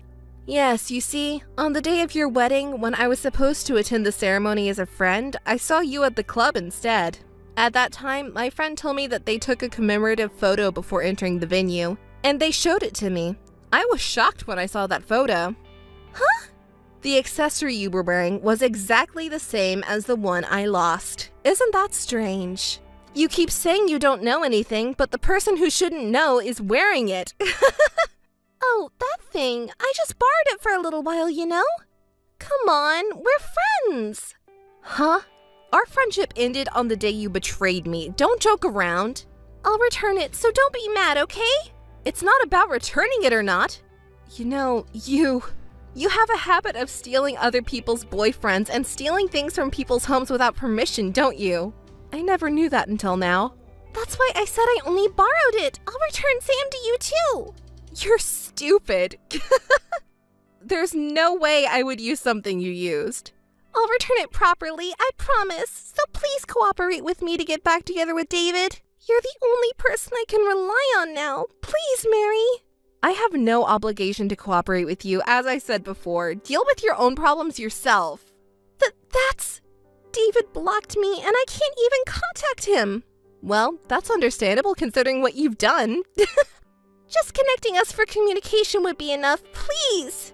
You're persistent. No matter what you ask, I won't feel like doing anything for your sake. Ugh. Well, as you know, David has won a famous design award and he's busy. He's flying around the world and I'm always accompanying him as a support role. I have to go to Europe for the award ceremony today too. I don't have time to indulge in your fantasies. Europe? Originally, I should have been there.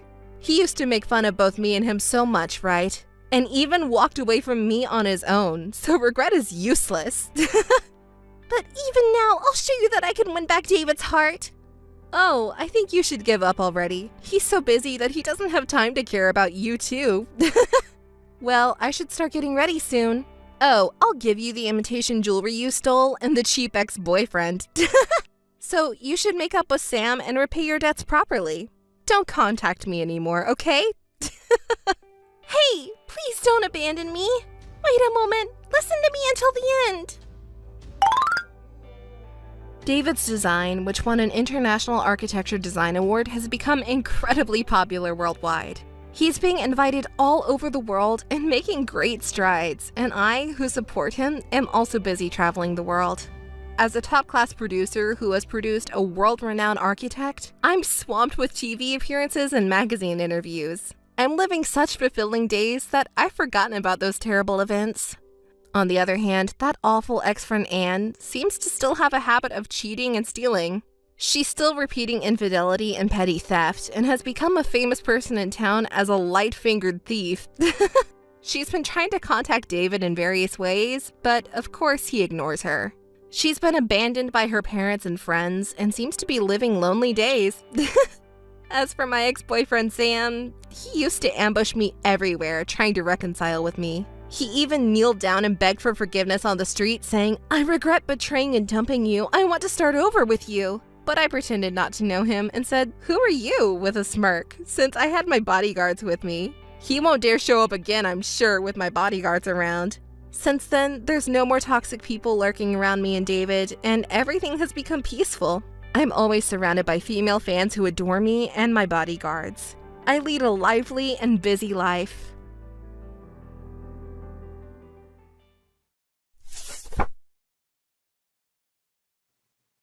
Karen, it's been so long. How have you been?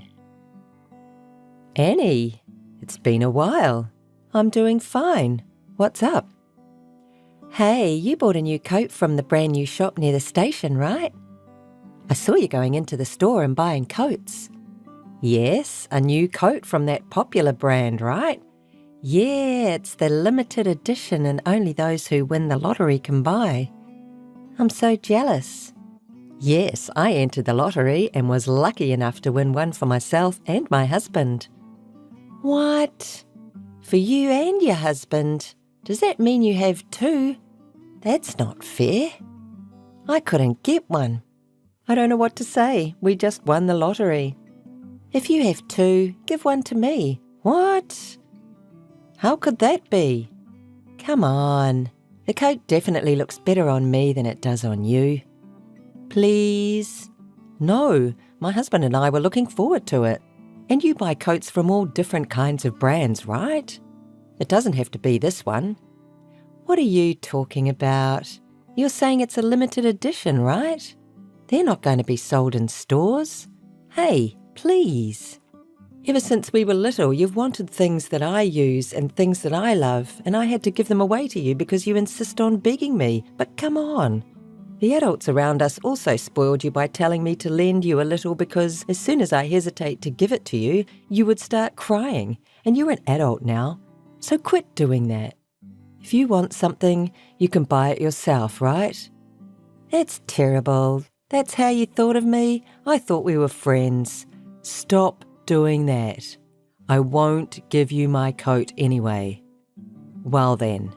Hey Karen, wait. Karen, can I talk to you now? Sure, what's wrong? A woman who said she was your childhood friend came to our house. Annie? Yes. She said she came to pick up the coat we bought at the store near the station. What? She said you promised to give it to her. Huh? Sorry, Will. I didn't promise that to her. Annie just says what she wants. I can't believe she came to our house.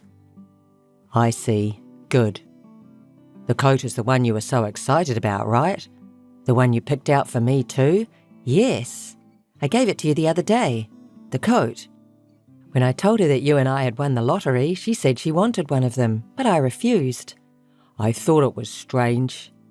I didn't think you would easily give it to her just because she was a childhood friend since you were so excited about the coat. Well, I didn't open the door, and I said through the door, I don't think my wife promised that. I'll have to check with her, so you'll have to leave for now. But she didn't seem to give up at all, and she stuck around for a while. Really? Sorry for bothering you. It's okay.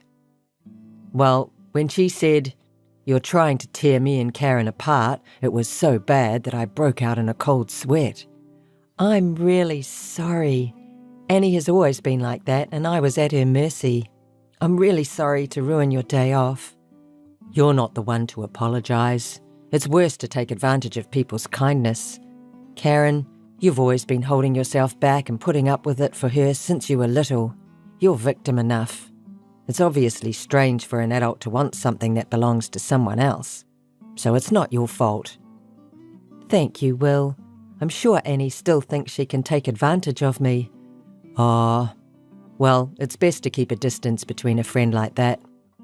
I don't know her well, but maybe she hasn't given up. If she knows where we live, we don't know what she's going to do next. I'm sorry to say this about your childhood friend, but no, you're right. I'm sure Annie hasn't given up yet. She's still going to do something. After I finished talking to Annie through the door, I sneaked out the window to check and saw her standing in front of the house. She must have been standing in front of the house for a few hours after being turned away. I was honestly surprised. She probably waited for me to go out. Oh my. Let's install a security camera just in case. It can be evidence when something happens. I totally agree. A long time ago, once she wanted my precious doll and I didn't want to give it to her, and she had sneaked into my house. My parents found her, but she was still a child at the time, and Annie was crying and lashing out, so I had to give her the doll. Annie will do anything to get what she wants. That's what happened? That's scary. Okay, I'll go buy it right away. Thank you, Will. What are you talking about? You're my wife. I'm here to protect you. I'm not sure I'd be comfortable with just a camera. Shall we double the door locks? Also, the intercom camera is not working, right? Let's fix it too, so you can see the face clearly. Will? But it costs a lot of money, doesn't it? What are you talking about? I'll think about it a little more. See you later. Come home safe. If anything happens, call me right away. Yes, thank you. Just in case, you should take a taxi home today. If you're worried about money, I'll pay for it when you get home. It's okay, I have cash today. Really? Yes, thank you so much. Then be careful. Karen, how have you been? What's up? I have an important report for you today. An important report? I'm going to marry your husband, so I want you to divorce him. What are you talking about? No wonder you're surprised. I'm surprised too. But you know, strike while the iron is hot, right? That's why I want you to get a divorce soon. I don't know what you're talking about. Actually, I went to your house the other day thinking it was about time you were satisfied with your new coat and ready to give it to me. I was surprised that your husband, who had been refusing for a long time, finally opened the door. Your husband was chubby when I saw him at your wedding, but now he's so fit and handsome. Well, yeah, my husband has lost 30 kilos since the wedding. I bet he worked hard for me. To be honest, I don't like chubby men that much. I wonder if he had his eyes on me at the wedding. But when I thought that he worked so hard for me to become a handsome guy, I was kind of happy and fell in love right away. Huh? And you think this is my selfish delusion, right? But your husband seems to care about me too. What do you mean? Because your husband said to me, if you don't have the coat yet, I'll give it to you, and handed me a new coat. This means he's already accepted me as his wife, right? I think he doesn't know how to approach women. That's probably why he can only express his love to me in this way. I think it's his own way of showing his love for me. Wait a minute, how can that be showing love? Because he took off his coat in front of me and gave it to me. You don't do that to a woman you don't like, do you? And the coat he gave me was a men's coat. You gave it to your husband, right? He must like me already. He did it to get my attention. He's shy, so he just can't say it clearly. That's why I contacted you. This is for me, your husband, and you. You understand that, don't you? So, give me your husband. You'll give him to me, right?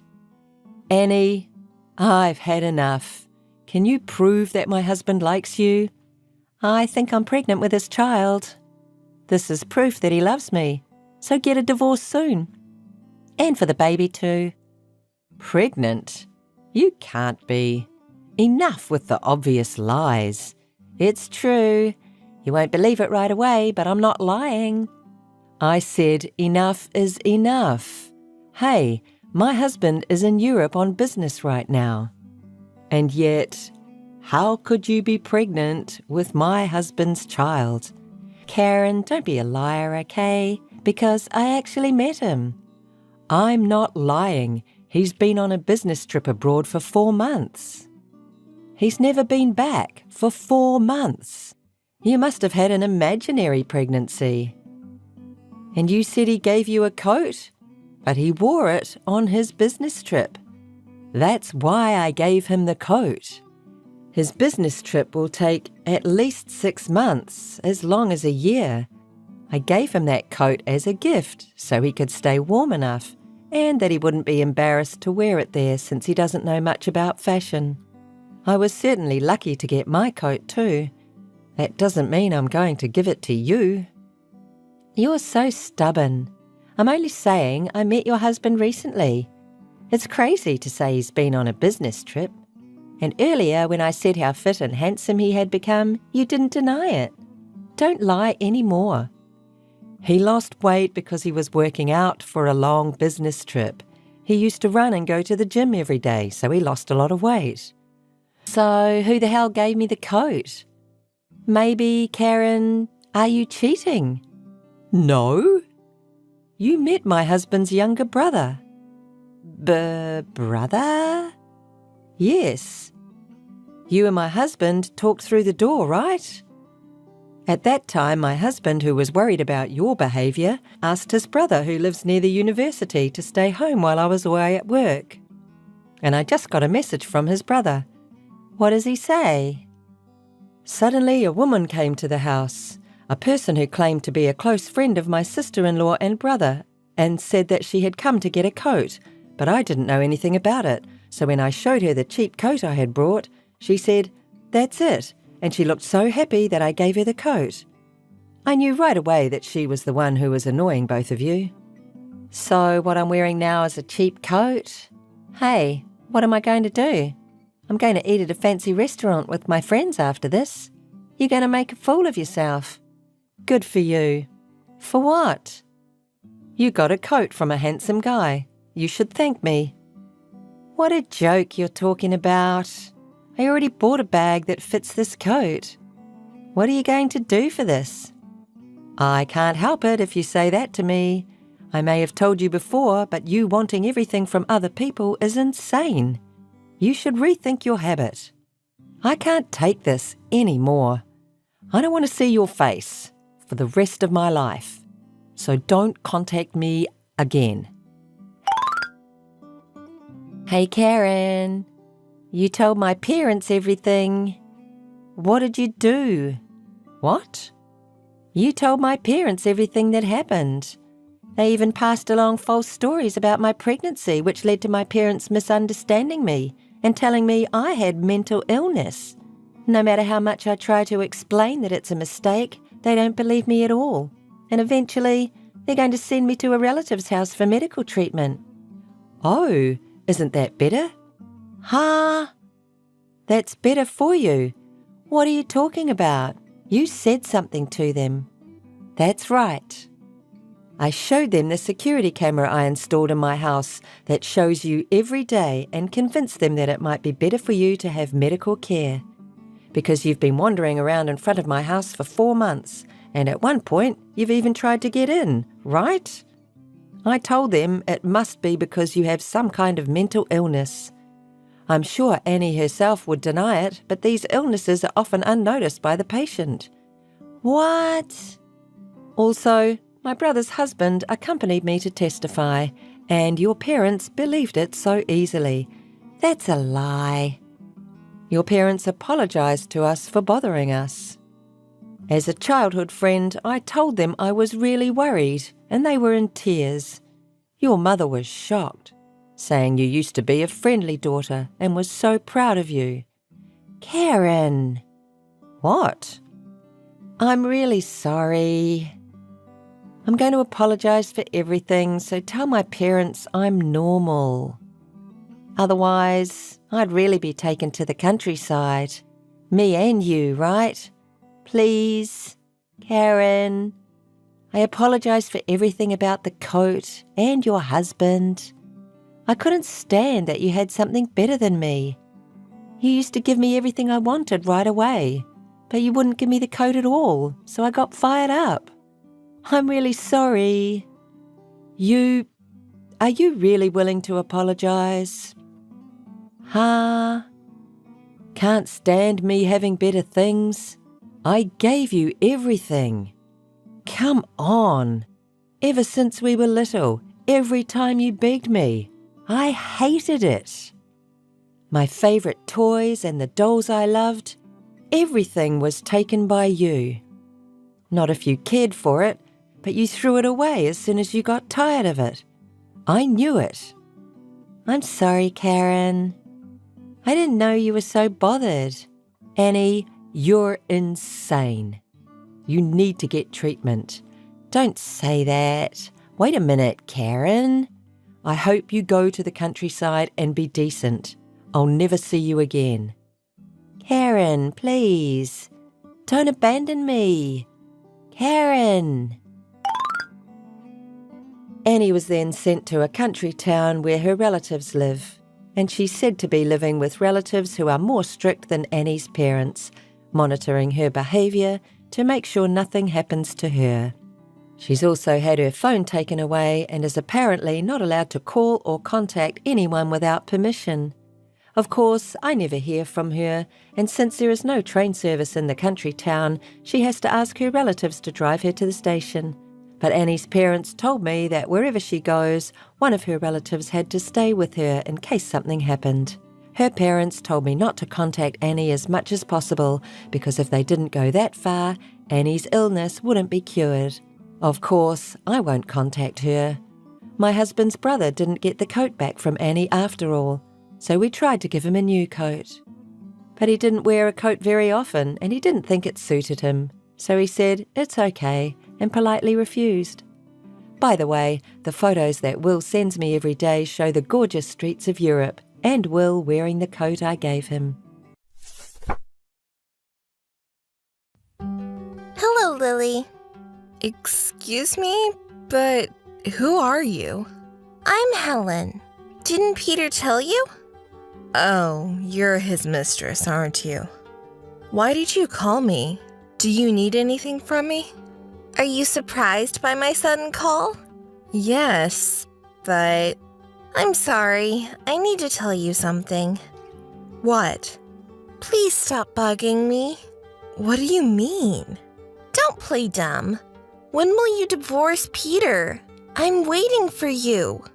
Oh, about that. I'm fine with divorcing him anytime. Wait, why do you know my number? When I was checking Peter's phone, I found your number. Lily, I feel sorry for Peter because you're fretful saying you don't want to divorce him. He was having trouble. You're wrong. Our discussion doesn't go smoothly because of him. He's reluctant to have discussions. I'm having trouble. I can't understand why you want to marry a man who cheats on his wife and avoids discussion. Don't you think he cheated on you because of your own fault? What? Peter complained that you started nagging him right after you two got married. It doesn't matter to me if you have discussions or not, just please divorce him right away. You know what? I was just following household rules which we'd set when we got married. Did you say this is my own fault? What in the world? Those who cheat on their partner are responsible for everything. Huh. That's why you get cheated on. Don't you get it? Peter and I were friends when we were little, but we'd grown apart since we started working. But when I met him at your wedding, I realized something was wrong with him. I felt sorry for him, so we started keeping in touch. He's talked to me about a lot of things since then. Oh, really? I didn't ask how you two met, though. He seemed to have many complaints about his marriage, you know. So, when I was listening to him, I thought I could make him happier. We started dating about 6 months after your wedding. What?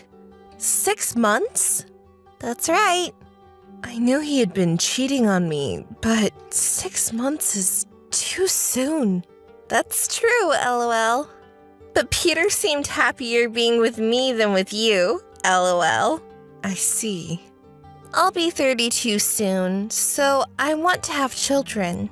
You would understand that as a woman, wouldn't you? So please divorce him immediately. Are you okay with it? Of course I am. Why? Are you trying to not admit your failure? No, I'm not. Please. Bye then. Peter, can we talk now? What? I received a call from a woman named Helen. From Helen? She asked me to divorce you immediately. I see. Why does she know your number? She said she checked your smartphone. Anyway, you want to divorce me, right? Yes. I also want to divorce you immediately, so let's talk about it. If I just have to sign divorce papers, I can do it anytime. Did you say just sign? You always come back home late at night and ignore me and stay in your room until the morning when I try to discuss our divorce. We're never going to get anywhere with this. We can't get divorced like this. Do you know that? I mean, if we don't distribute our property and I don't have to pay alimony, I'll sign the papers today. How can you say such a selfish thing? You're the one who cheated on me, remember? Do you understand the situation? That's what I don't like about you. What? When we were going out, you weren't nagging me like that. You started complaining about things after we got married. It's your fault I cheated on you. Are you kidding me? The wife should save the husband's face. A person like you who always complains is the worst as a wife. I had been nagging you because you broke the agreement that we made when we got married. Shut up! Can you imagine how I felt every time you nagged at me after I came home from work? It was your fault, wasn't it? Anyway, I can't let you do whatever you want. We have to talk. If we're going to talk, no lawyers. Otherwise, I will never discuss it. Okay.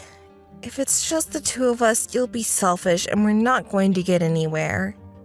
Then how about asking my friend to take part? Your friend? Yes, Miguel. Do you remember? He attended our wedding too. Well, a friend might be fine. Okay. That's great. But we can't ask him to come right now, so is it okay to just sign the divorce papers for now and have a discussion later? Fine. Helen, I have good news. Hi, Lily. What is it? Peter and I got divorced yesterday. We haven't discussed details yet, but I'll charge you alimony. Oh, really? Thank you for divorcing him. Peter and I could finally submit a notification of marriage. Oh, you knew? Because Peter called to tell me how happy he is. You know what, Lily? I've been dreaming of getting married, having the most gorgeous wedding, and building a new house of my own. Thanks to you divorcing him finally, my dreams are finally coming true. Thank you so much. You're Peter's ex-wife. It's some kind of coincidence that we met. I'll invite you to our wedding, so please come. Wedding? Duh, stop joking. I didn't have anything to do with you, and I don't want to keep in touch with you, so I'll turn that down. That's too bad. We got to know each other, so can we be friends? No, thank you. If you keep saying such unfriendly things, no one will be attracted to you, LOL. By the way, we're going to go look at the house now. We'll borrow your car because we don't have one. What? We haven't even finished talking about the distribution of property. The car is mine. I can't believe you use it without my permission. But you're alone now, so you don't need it, do you? How about giving it to us as a wedding gift? Why should I celebrate the marriage of my ex-husband who cheated on me and you who is a stranger to me? Are you jealous because you got your husband stolen? That's why you're so stingy, LOL. I'm not jealous at all. I'm saying I don't want you to use my car without my permission. And do you have enough money to buy a house when you'll be charged alimony? No problem, because Peter will take out a housing loan. Oh, I wanted to ask you to exempt the alimony. What? Are you serious? Because you'll be on your own from now, but we have a lot of things to think about. We have to buy furniture and household appliances that match the house and prepare stuff for our future children. That's not my problem. I'm charging you alimony. Just like what Peter told me, you're stubborn and persistent. What? Oh, I'm sorry. Looks like we arrived at the house. Well, we're busy, so see you later. Hey, wait, Helen! Bye! Peter, where are you now? I'm getting a cup of coffee at a convenience store nearby. Oh, please come here soon. I'm having a discussion that I don't want to. You could wait a little longer. All right, then please come here as soon as possible. By the way, Lily. What? You're not with a lawyer now, are you? No, I'm not. I'm with my friend. And he's a lawyer, though. He knows the situation already, and he was willing to help me without getting paid, so I didn't hire a lawyer. What? Wait, what's that? About what? Don't play dumb. You didn't tell me that your friend is a lawyer. Huh? Are you serious? During his speech at our wedding, he introduced himself and said that he is a lawyer. Don't you remember? Don't give me that crap. You promised me that you wouldn't let a lawyer take part, didn't you? What crap? I thought you agreed because you remember who Miguel is. I don't remember your friends. Besides, you're the one who told me to invite my well-educated friends to our wedding because you worried about keeping up appearances. That's why I invited him even though I knew he was busy. Why don't you remember him? I don't remember the past. Well, Peter, please put an end to our discussion. Miguel is a very busy person. Today he canceled an appointment to be here for our discussion, so I want you to come here right away. It doesn't matter to me. You're responsible for everything because you broke our promise. How can you say such a thing even though you've broken our rules over and over? I didn't break the rules because I wanted to, because you nagged at me without thinking about my feelings. I see. You're saying that was also my fault? I may take this opportunity to tell you clearly. I'll make you pay all the money you have spent while going out with Helen, alimony and money for the car if you take it with you. What? Why do I have to pay you the money I spent while going out with her? Did you ask me why? Do I have to explain such an obvious thing? The credit card that you've been using while going out with her is my family card, which means I paid for everything. Of course I'm going to charge you for it. You cheated on me and spent the money without my permission. Wait, if you go that far, I'll have nothing left. So what? Do you want to ask me not to charge alimony?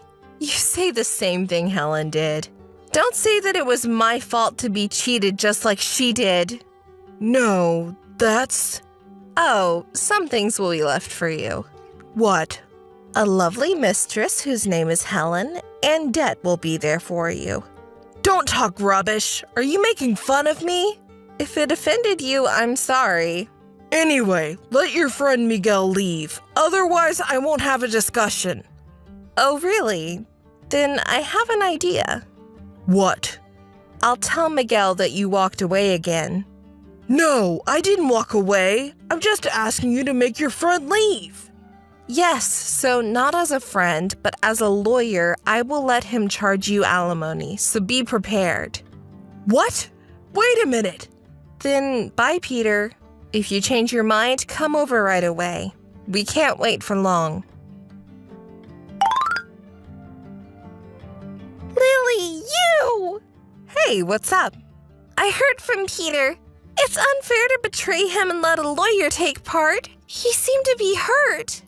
What are you talking about? Miguel was there as my friend, and Peter had agreed to take a friend to the discussion. I didn't hire him. I asked him to come as a friend, so I didn't betray anyone.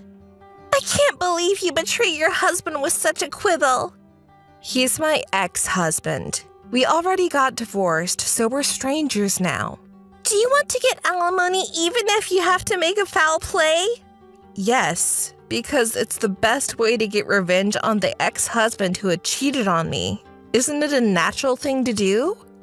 Anyway, it's true that you cheated Peter on this one, so don't charge us alimony. It will cause trouble when we build our house. Will a man who is unemployed and in debt build a house? What? Unemployed? Wait, don't you know? About what? Right before we got married, his parents' business was going under and has been in the red. They've been trying to cover the loss by borrowing money in his name, but they couldn't put the company together and ended up in bankruptcy. What? Bankruptcy? Peter was also working for his parents' company, so he lost his job and ended up having in debt. Oh my! Peter pretended to go to work even after he lost his job, so I found out about his unemployment and debt just a couple of months ago. No way! In the beginning, he was looking for a place where he could borrow more money even if he was unemployed so I wouldn't find out, and he was living on a new loan. But he finally became unable to find places to borrow money, and then he started using the money I had saved for our marriage. When I noticed that my saving decreased little by little, I questioned Peter. He confessed.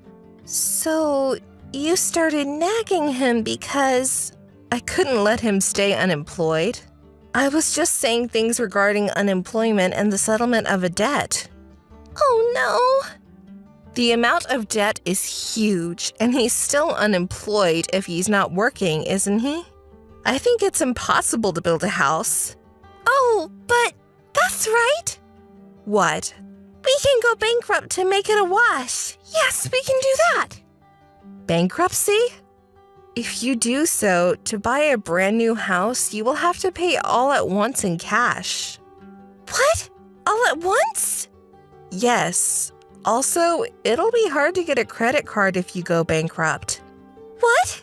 Then it's impossible to build a house. That's what I've been telling you. Shut up! Don't talk to me like that! Huh? We're friends now, so help me. Why do I have to help you? Please help me. We are friends, right? I didn't know anything about his debt and unemployment, so I quit my job to be a housewife. So I'm also unemployed. How should we live our life? I don't know. You're just my ex-husband's mistress, so I'm not contacting you as a friend. My lawyer, also my friend, will be in touch with you, so please pay alimony properly. Good luck. Wait, please help me. Bye. I'm very busy preparing for living alone, so I don't have time to waste. See you. Wait, Lily, hey! Goodbye. I got my car back from Helen and Peter thanks to Miguel, a lawyer, and they agreed to pay alimony and all the money they've used on their dates and installments. By the way, Helen and Peter broke up and got divorced within a month. After their divorce, Peter contacted me saying he wanted to get back with me, but of course I said no. It seems now he's a job hopper working part-time and paying debt and alimony. Hey, Anne. It's been a while, huh? Are you doing well? By the way, do you remember me? Emily? Oh, it's Emily. Really? Come on, don't be so surprised. It's really you, Emily. I mean, it's been 5 years since we last saw each other. Where have you been all this time? Where are you now? Anne, you're talking like you're meeting a long-lost sister again. But that's how it feels, right? I mean, you haven't contacted me at all in the past 5 years. It's only natural to feel this way. It's only been 5 years without contact. It's not that big of a deal. That's how worried I was. So, where are you, and what have you been doing now? Oh, no need to worry. You're still as kind-hearted as ever, my older sister. Hey, where are you really? And what have you been doing? Oh, there's nothing to worry about. I've been living a normal life. Normal, huh? Then why haven't you contacted me all this time? Were you making a decent living? I'm telling you, I had a normal life, all right? I don't understand what you mean by normal. What about your job? Where do you live? Well, who knows? Don't worry, I'm living decently, just like everyone else. Hey, we're talking about you, right? Answer properly. I am answering properly. Everything is normal, normal. I live just like normal people. It seems like you don't have any intention of answering properly. I'm answering properly. And you should answer my questions properly too. Hey, are you doing well? I'm doing well, thank you. By the way, since you contacted me, does that mean you have a plan to repay your debts? Debts? And are you mistaking me for someone else? No. I'm talking about you, Emily. Huh? Even if you say that, I don't know what you're talking about. Don't try to evade the question. I won't forgive you if you're not taking this seriously. What's with you, Anne? Suddenly getting scared like that? If you can't remember, shall I remind you? You know, what you did to me 5 years ago. Huh? I have no idea what you're talking about. Fine, then I'll remind you.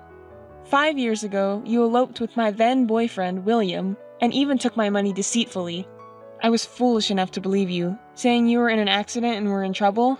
Debts refer to that money. I don't care about William anymore. I just want my money back. Oh, so that's what it's about. What? William was such a boring guy, right? Was he your type? Even though he has a girlfriend, he'd come running if you just gave him a little attention. He's so shallow, isn't he? But sorry, after that, we broke up after a little while. I'm sorry. I thought I already told you that I don't care about William anymore. Oh, right.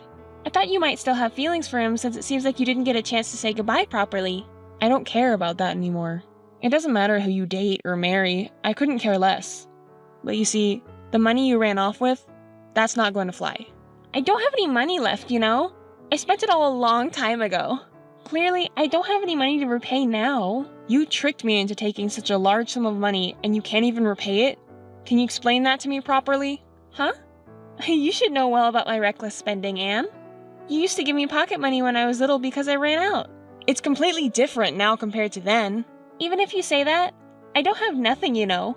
Are you still spending money on your favorite guy? No, I've completely stopped.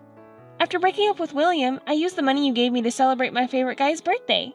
He's such a hottie, and I went out of my way to celebrate his birthday, but he had the nerve to say things like, "You're not giving me enough money."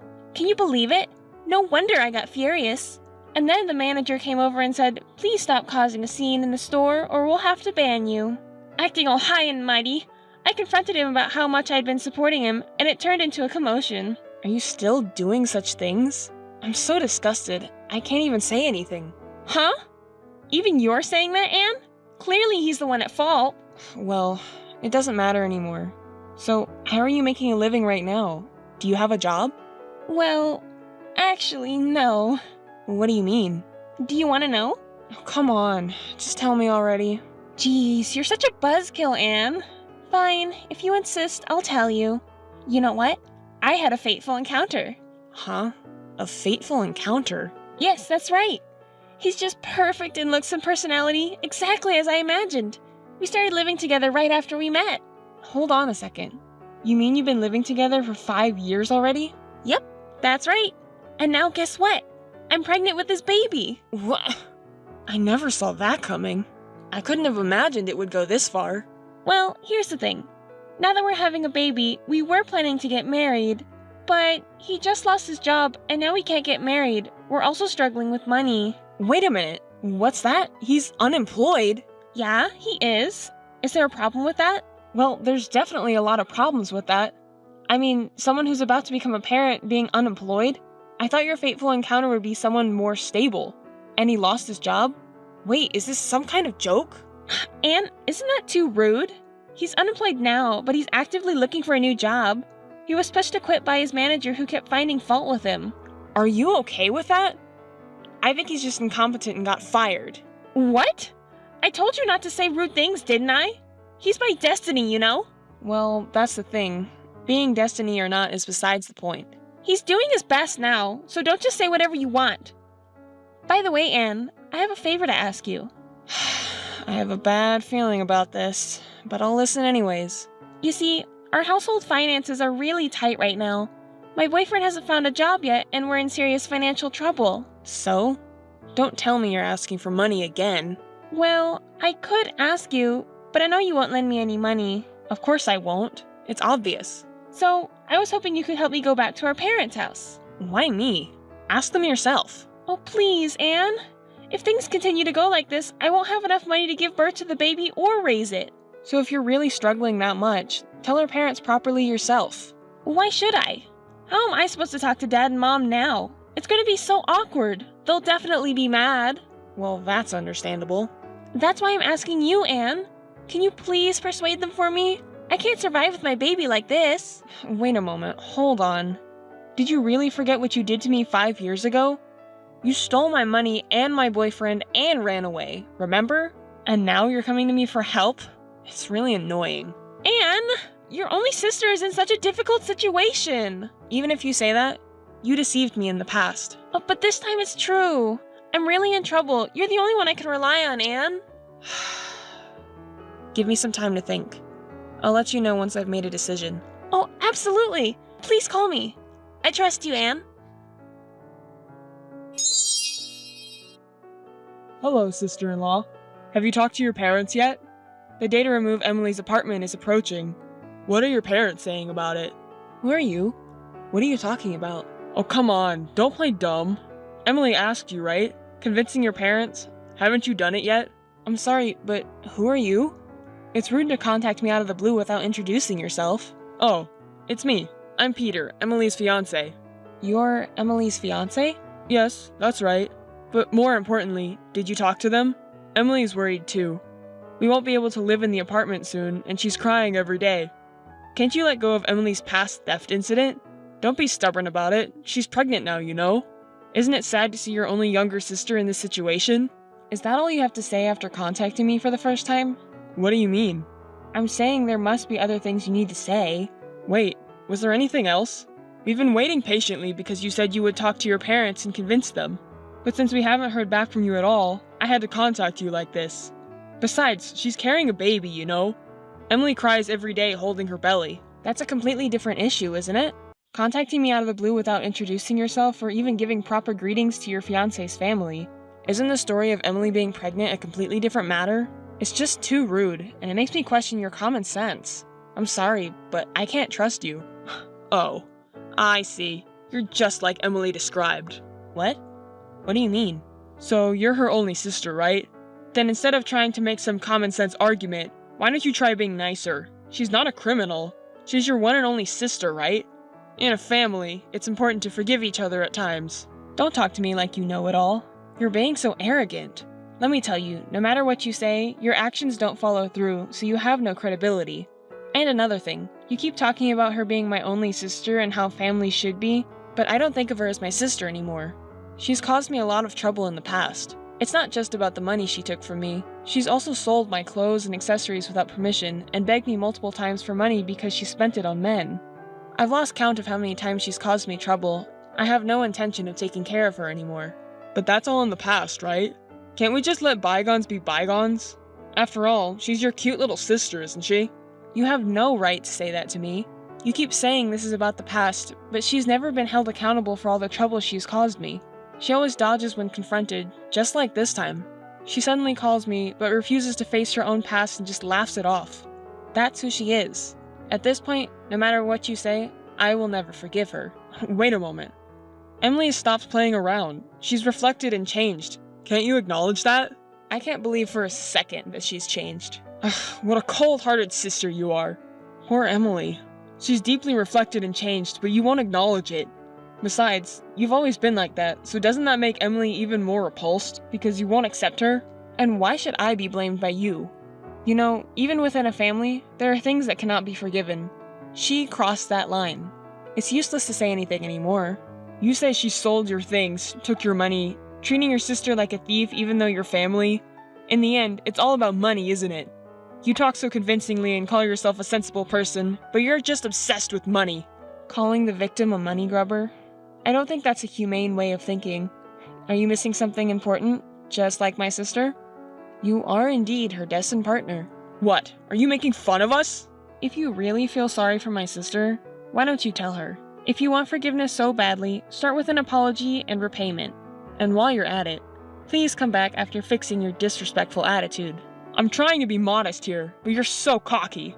If you work for a big company, why don't you just shut up and give the money? You have plenty of salary and savings. You know, it really has nothing to do with you that I work for a big company and have a high salary and savings. Can you really be happy with my sister with such a dependent mindset? It's not our fault. We're both unemployed and struggling, and we can't get married because financially well-off people like you won't help us. It's your fault that we can't be happy. How can I make you understand that it's not going to work with that mindset? You're going to be a parent soon, right? So work hard to support your own family. I hate people like you who won't help those in need when they're asking for your help.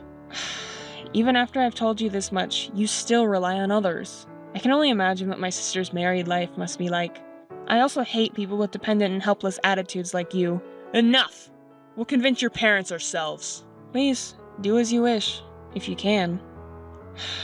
That my sister would choose a man like you who's just a bundle of selfishness. She likes the wrong kind of man. Hey listen, Anne. I'm going to start living at our parents' house from today. What? What are you saying? Did our parents approve? Did they really accept your engagement and marriage? Are you kidding me? Huh? Don't you think we don't need our parents' approval anymore? Huh? What do you mean by that? Did you not tell our parents anything? Did you do it without permission? Explain it clearly. I don't understand. You're making us look bad. We did go and talk with our parents about getting married, you know, but they got angry. They said, there's no way we'll forgive such a selfish argument like yours. Get out right now. Isn't that terrible? In addition, they even said they would never acknowledge our marriage no matter what. It's not normal to say something like that to someone pregnant, don't you think? Well, it's obvious. Anyone would say the same thing normally. It's you and your fiance who are out of touch with common sense. But our parents are against your marriage, right? Then, how come you ended up living there? I came up with a brilliant idea. If talking doesn't work, then we should just create facts. You guys wouldn't. That's right. While our parents are away, we snuck into the house and decided to squat there. Do you realize that's a crime? Why is that a crime? I used to live here too, and I'm their daughter, so I have the right to live here, right? My room is still there. It's no problem at all. It's a big problem. How did you manage to sneak in? Wasn't the door locked? Oh, didn't you know? Dad used to hide the key under the plant pot when they went out. I always used that key to sneak in when I was out partying back in the day. I didn't think he'd still do that, but I gave it a try, and there it was, under the pot. What are you planning to do when they come back and find out? Do you think you can sneak in and live with them when they say they'll never approve? Well, I'll think about it depending on the situation. If I'm about to be kicked out, I'll use my baby as an excuse. I mean, it's impossible to suddenly leave when I'm already living here, right? No matter how angry they are, I have their cute grandchild in my belly, you know? They won't forcefully kick me out, right? You're joking, right? Using the baby as an excuse is unacceptable. But it's true. I came up with the best plan ever. Peter even praised it as a great idea, so I put it into action right away. Seriously, I'm speechless and disgusted. And you're calling it the best? What? It's going well. Listen, Emily, I'll give you a warning. What you're doing is a crime. Trespassing, a serious offense. Do yourself a favor and just leave right now.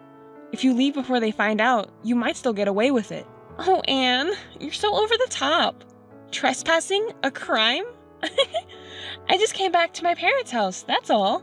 Oh, how ridiculous. It makes me laugh. Peter's also rolling on the floor laughing. Ugh, such a vulgar laughter. It makes my skin crawl. What did you say? You better not make Mom too mad. Huh? Mom? Why Mom? Hey, why? I don't understand. Hey, what's going on with this? I didn't agree to this. This is awful. Why did it turn out like this? What's with the fuss? But I can imagine, but calm down and explain, please. After talking to you, Mom and Dad came back. As soon as they saw our faces, they got really mad and started saying horrible things like, "Get out of here right now!" So we argued back, saying, "Why do we have to leave? This is my home. We're not leaving." But, well, up to this point, we expected it. I knew we would definitely get scolded, but I thought if I remained assertive, they would back down first. So I thought we could continue living there. But both Dad and Mom are being persistent. No matter how much we tell them that I'm pregnant, they don't care and say horrible things. They're not showing sympathy at all. Exactly. That's what I said.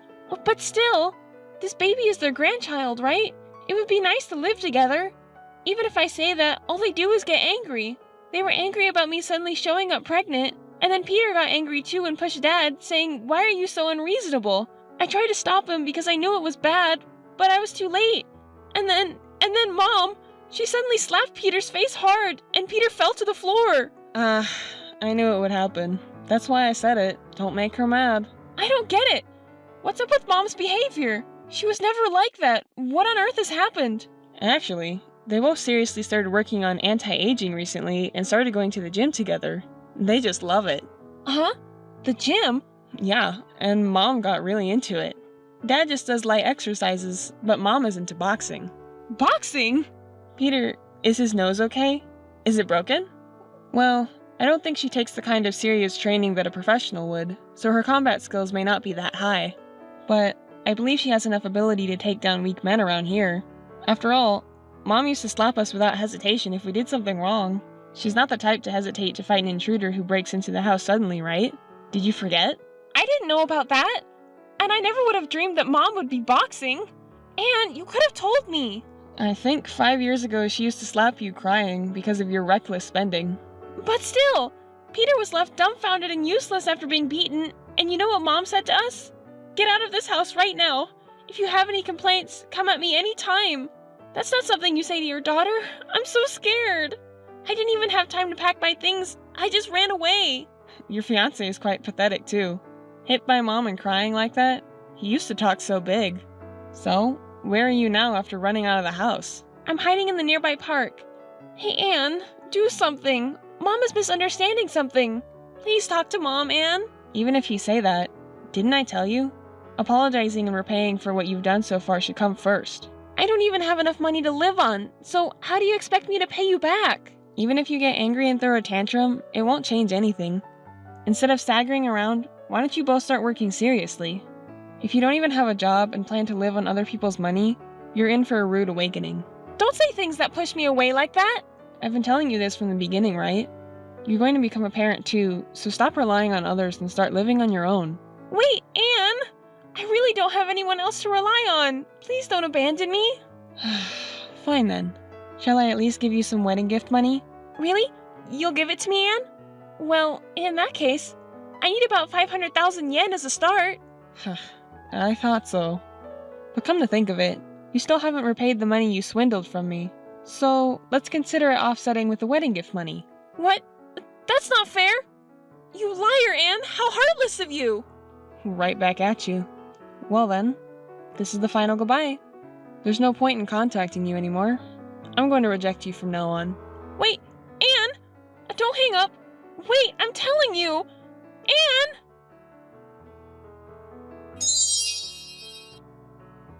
My sister ended up breaking up with Peter, whom she had called her destiny. Moreover, it was Peter who brought up the topic of breaking up. Ever since the incident with our mother, Peter, who was afraid of her, said he couldn't be with someone who had such a violent mother and disappeared after breaking up. My sister tried to persuade Peter that she could get compensation because he was suddenly punched without resistance, but it didn't work. He must have been shocked by being hit by our mother. My sister clung to Peter until the end, asking him what would happen to their unborn child, but Peter continued to be vague, and in the end, he left without paying child support or acknowledging the child.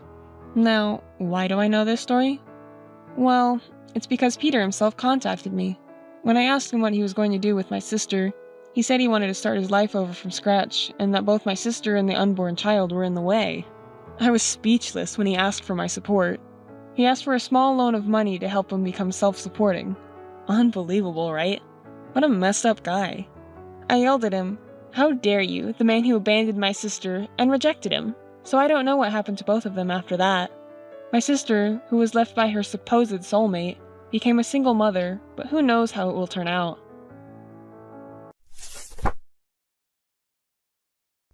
I wonder if he'll respond today? Oh, is this Kate? You finally responded. George, it's been a while. How have you been? Hey, Kate, it's been a while. Are you doing well too? Doing well? No way! I've been trying to contact you for a whole year since you left.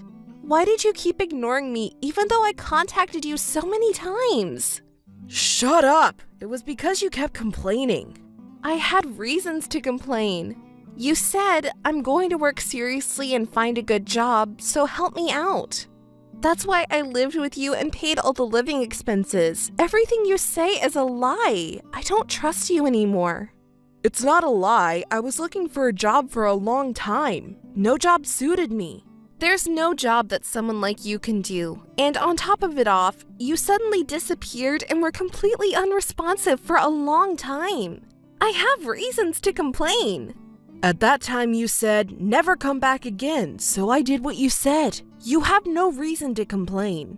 At that time, I remember we were fighting and things escalated. Do you remember now? I just showed respect to you for having financially supported me, and I did just what you told me to do. You were the one who said, get out and never come back.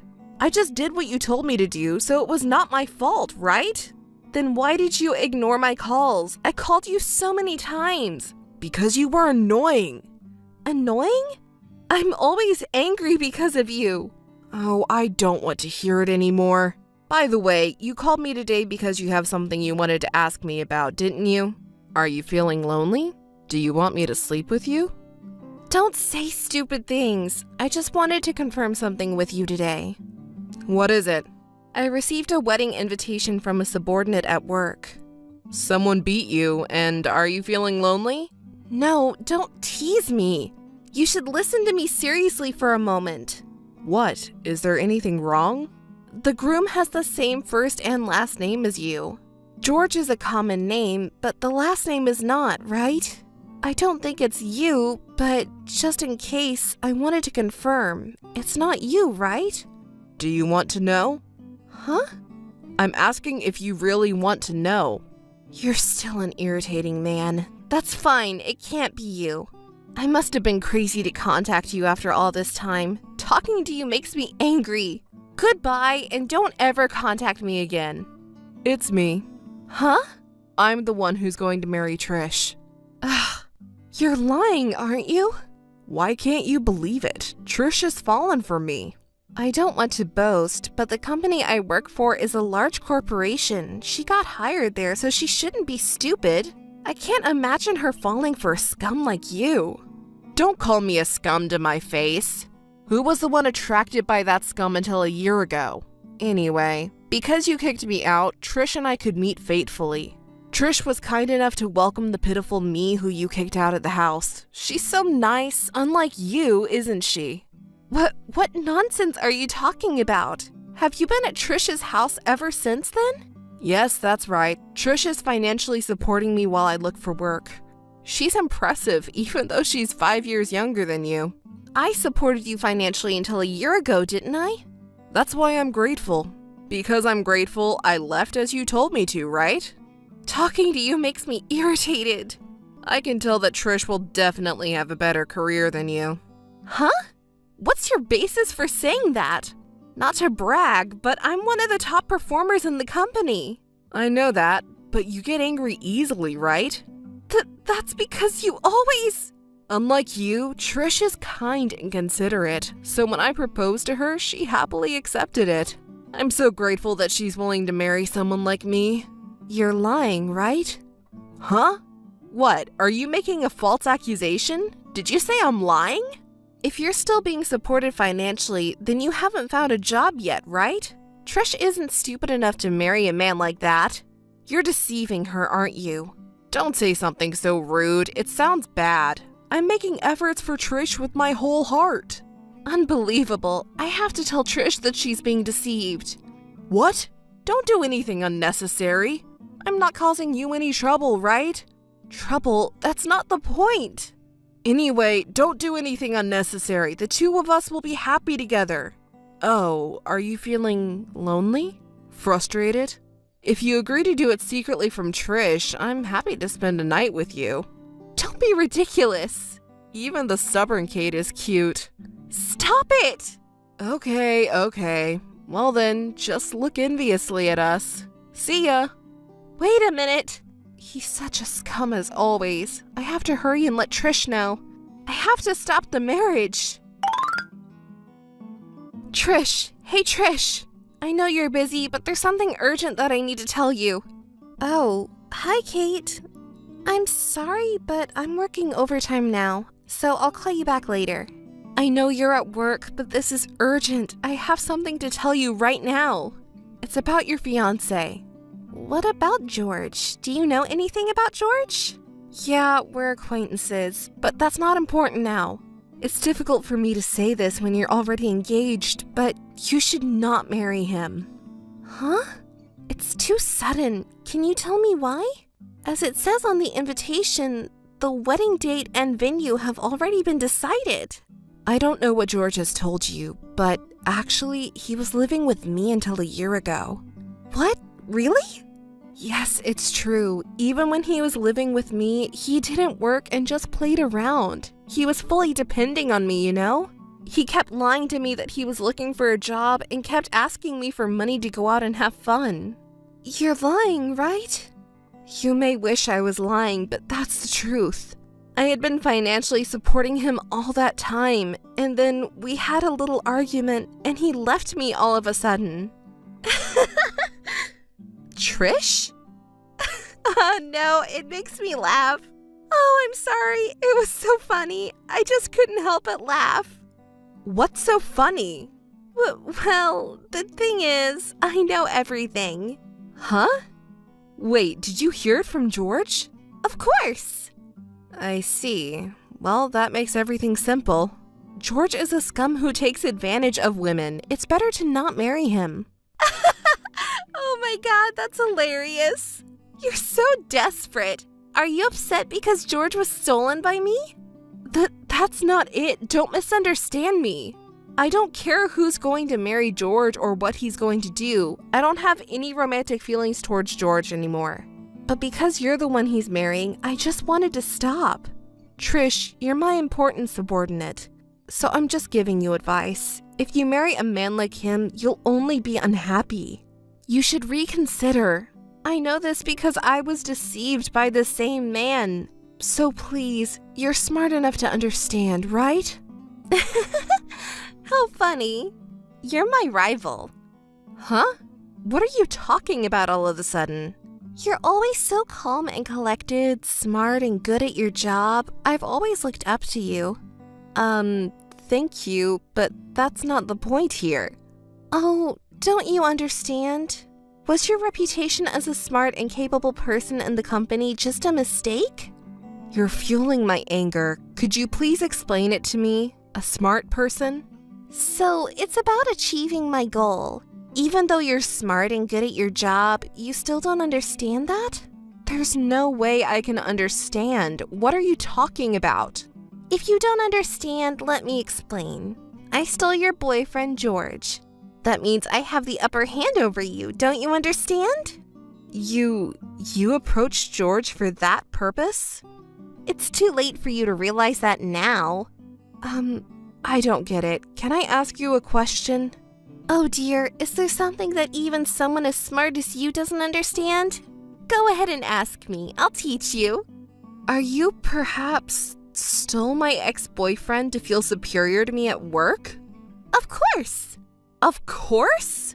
I don't understand. If you steal my boyfriend, does that make you superior to me? Do you really think that way? So what? Do you have a problem with that? There are so many things I want to say, but it seems difficult for you to understand, so I'll stop. What's that supposed to mean? It's because you say things like that you'll always have a bad performance. Stupid people are just stupid. You may match well with a scum like George. Can you call me stupid? You're a more incompetent one here. So why is it? Of course, I stole your man, so I'm superior to you. So my position in the company will be higher now. Talking to an idiot who doesn't understand reason gives me a headache. Anyway, I'm better than you. Yes, that's enough. Honestly, you're a perfect match for each other. Congratulations. What? Are you making fun of me? How rude! I can't forgive you. Who are you to say that?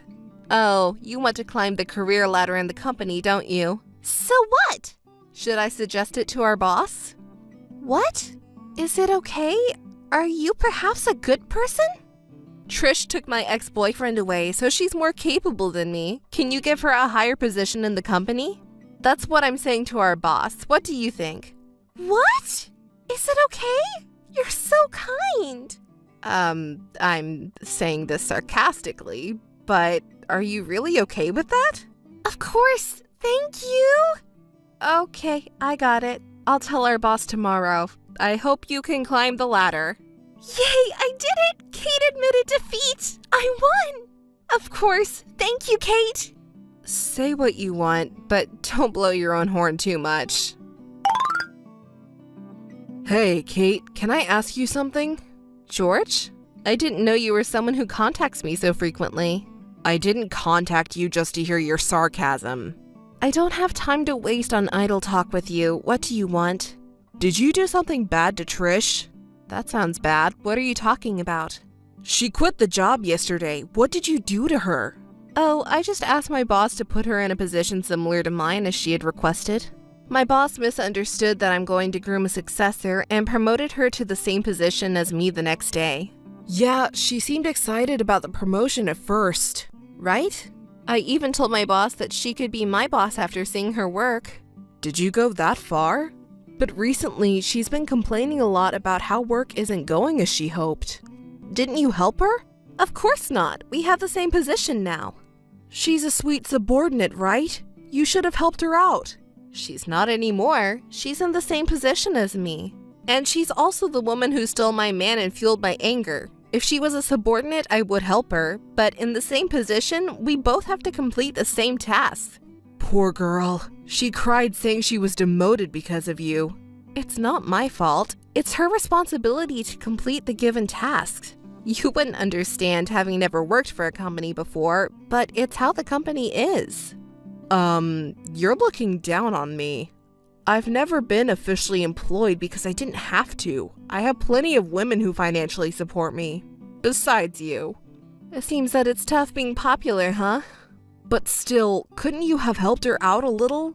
You're a cold-hearted woman. Don't make me laugh. It was natural for a stupid woman who stole my boyfriend and thought she was good at her job. So, you did this as revenge for me being stolen from you? It was revenge, but it wasn't because you were stolen from me. It was revenge for her fueling my anger 2 weeks ago. You used dirty tactics for revenge. What's dirty about it? I don't want to be called like that by a scum like you. You're so disgusting. You didn't have to get revenge just because you got me stolen and flamed your anger, did you? Can you stop using the word revenge? I just gave her an undeserved position as she wished. Don't blame me for her not having enough ability to keep up with the position. You ignored her even if she asked for help, didn't you? Trish thought of me as a rival. Helping her would be disrespectful as a rival, right? Ugh. Besides, if I keep helping her, it won't be good for her growth. To promote her growth. Ugh, you're annoying. You have a comeback for everything. You're the one who started the fight. But she didn't have to resign, did she? She only got demoted. And now she's in the same position as before. It's a big company, so I think she was making a good amount in her original position, right? I said that too, but she didn't listen. She must have been mentally unstable. She said she couldn't even wake up in the morning. Did she go through a mental breakdown or something? She has a large amount of pride, even though she's stupid. You're going to marry that stupid woman, aren't you? You don't have to be so rude to her. Hey, can you help her come back to work with your authority? You can do it, right? Just tell your boss. Do you know how cheeky for you to say that? At this point, it's too late to mind tiny things, right? Come on, Kate, please. It's difficult. I don't think I can apologize and expect to be forgiven. To tell you the truth, she's terrible. She's been repeated failures and causing trouble with clients and business partners. Her boss is still cleaning up her mess. Seriously? That's ruining my future. What are you going to do about it? Can't you do something? Don't be ridiculous. Did you say it's ruining your future? You're a man who doesn't even work and just goes gallivanting. You don't have a future to begin with, do you? Shut up. Trish told me a year ago that she was way better at her job than you are. She said that she couldn't accept that she's more skilled than you, but her position is lower. Well, she can believe in whatever she wants to, but it's the company's evaluation that matters. Her skills don't matter. The problem is that she said she'll earn more in the future. I proposed to her because I thought she would take care of me, but maybe I was deceived? You're a scum as always. Have you ever thought about earning your own living? I never thought about it. Women are there to take care of me. By the way, I recalled the reason for our fight a year ago. What? Our fight a year ago? You said you wanted to stop looking for work and want to be fully financially dependent on me. Was that what I said? Was I pretending to look for a job back then? It seems like no matter what job you have, you won't stick with it, huh? Probably. That's why I'm fully depending on others. Hey, Kate? What? Will you marry me? I won't, scum. You're going to marry Trish, right? You even reserved the wedding venue, haven't you? Oh, come on. Don't bring me back to reality. What am I going to do? Do whatever you want. I don't care anymore. Don't drag me into it. Goodbye. Hey, Kate! Don't turn your back on me! Kate! Hurry! Kate! Yes, what's the matter now? There's a problem. George is gone. Do you know anything? I don't know. He's always going gallivanting, isn't he?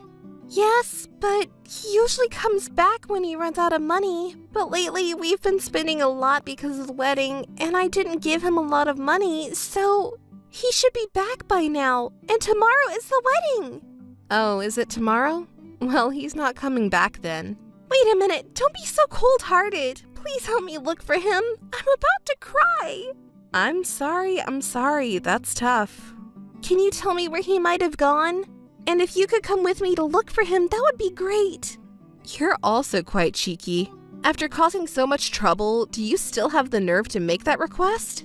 Because the wedding is tomorrow, that's why I'm in a hurry. Please. You're beyond cheeky that you're refreshing. If he went somewhere, it would be a gambling place or a place with women. When he left, you gave him money, right? Didn't you ask where he was going? Actually, a little before we got engaged, he said he wanted to find a full-time job instead of a part-time one. He's been saying that since he lived with me. But when I quit my job because you bullied me, he got really mad, and he asked how we were going to live, and even hit me. What a scum. And I didn't bully you, just for the record. No, he apologized and was nice to me after that. He said we would work together and do our best. He never hit me. He hit rock bottom. Though you believed him even though he hit you, huh? Yes, he's really, really kind when he's in a good mood. Oh, really? Then, about 3 days ago, he asked me for money because he needed to buy things like a resume and a suit for his interview. So I gave him a large amount of money from my savings, and then he disappeared. George and the money won't come back. Please don't say that. I'm sure he'll come back. Well, let's try to stay positive, okay? Yes, you're right. I'll definitely find him by tomorrow. Yes, it's going to be tough, but do your best. If I see him, I'll let you know. Oh, and there's something I want to ask of you, Kate. What is it? I want you to talk to our boss so that I can go back to the company. What? I quit because I was being bullied by you, but it wasn't because I didn't like the job. So I just want to go back to my old position. It should be easy for you, right? You really don't know what you're talking about. Oh, it's a call. It might be him. Well, I'll leave it to you then. She always says whatever she wants. Someone who lost their income after quitting their job has no value to George. That's why you were thrown away. And job hunting was definitely a lie, and he squeezed money from her at last. She dedicated herself to such a scum by giving a large amount of money from her savings. Even though she miraculously got a job at a large corporation, she quit that too. It's a pity for her, but stupid people always lose. I can't say anything about other people because I was deceived by that scam until a year ago. There's no point in regretting it, so let's stay positive. Let's both stop being deceived by such a scum and find a good man. It wasn't a call from George. Kate? Hey, Kate? Don't turn your back on me and help me. She should be able to do something about it. She needs to reply quickly. I'm in trouble here. I'm in a hurry. What's going on, Kate? Help me, please. Don't turn your back on me. On the day of the wedding, Trish called me multiple times, but I decided to ignore her. After some time had passed and things had settled down, she called me, so I decided to hear her out. Of course, out of pure curiosity. You would be interested in what happened to the scum and the stupid girl, wouldn't you? First of all, George is missing. Trish, her relatives, and his family did everything they could to find him, but they couldn't locate him at all. They even went to his parents' house in the countryside to look for him, but there was no way he was there. He ran away with the money he swindled from Trish. Since he swindled almost all of her savings, I wonder if he pretended to be rich for a while. They filed a missing person report, but since he left on his own, the police didn't take it seriously. George is a scum, but he's not stupid. He's probably managing to escape while deceiving stupid women here and there. Of course, the wedding was canceled because the groom was missing, and the engagement was called off.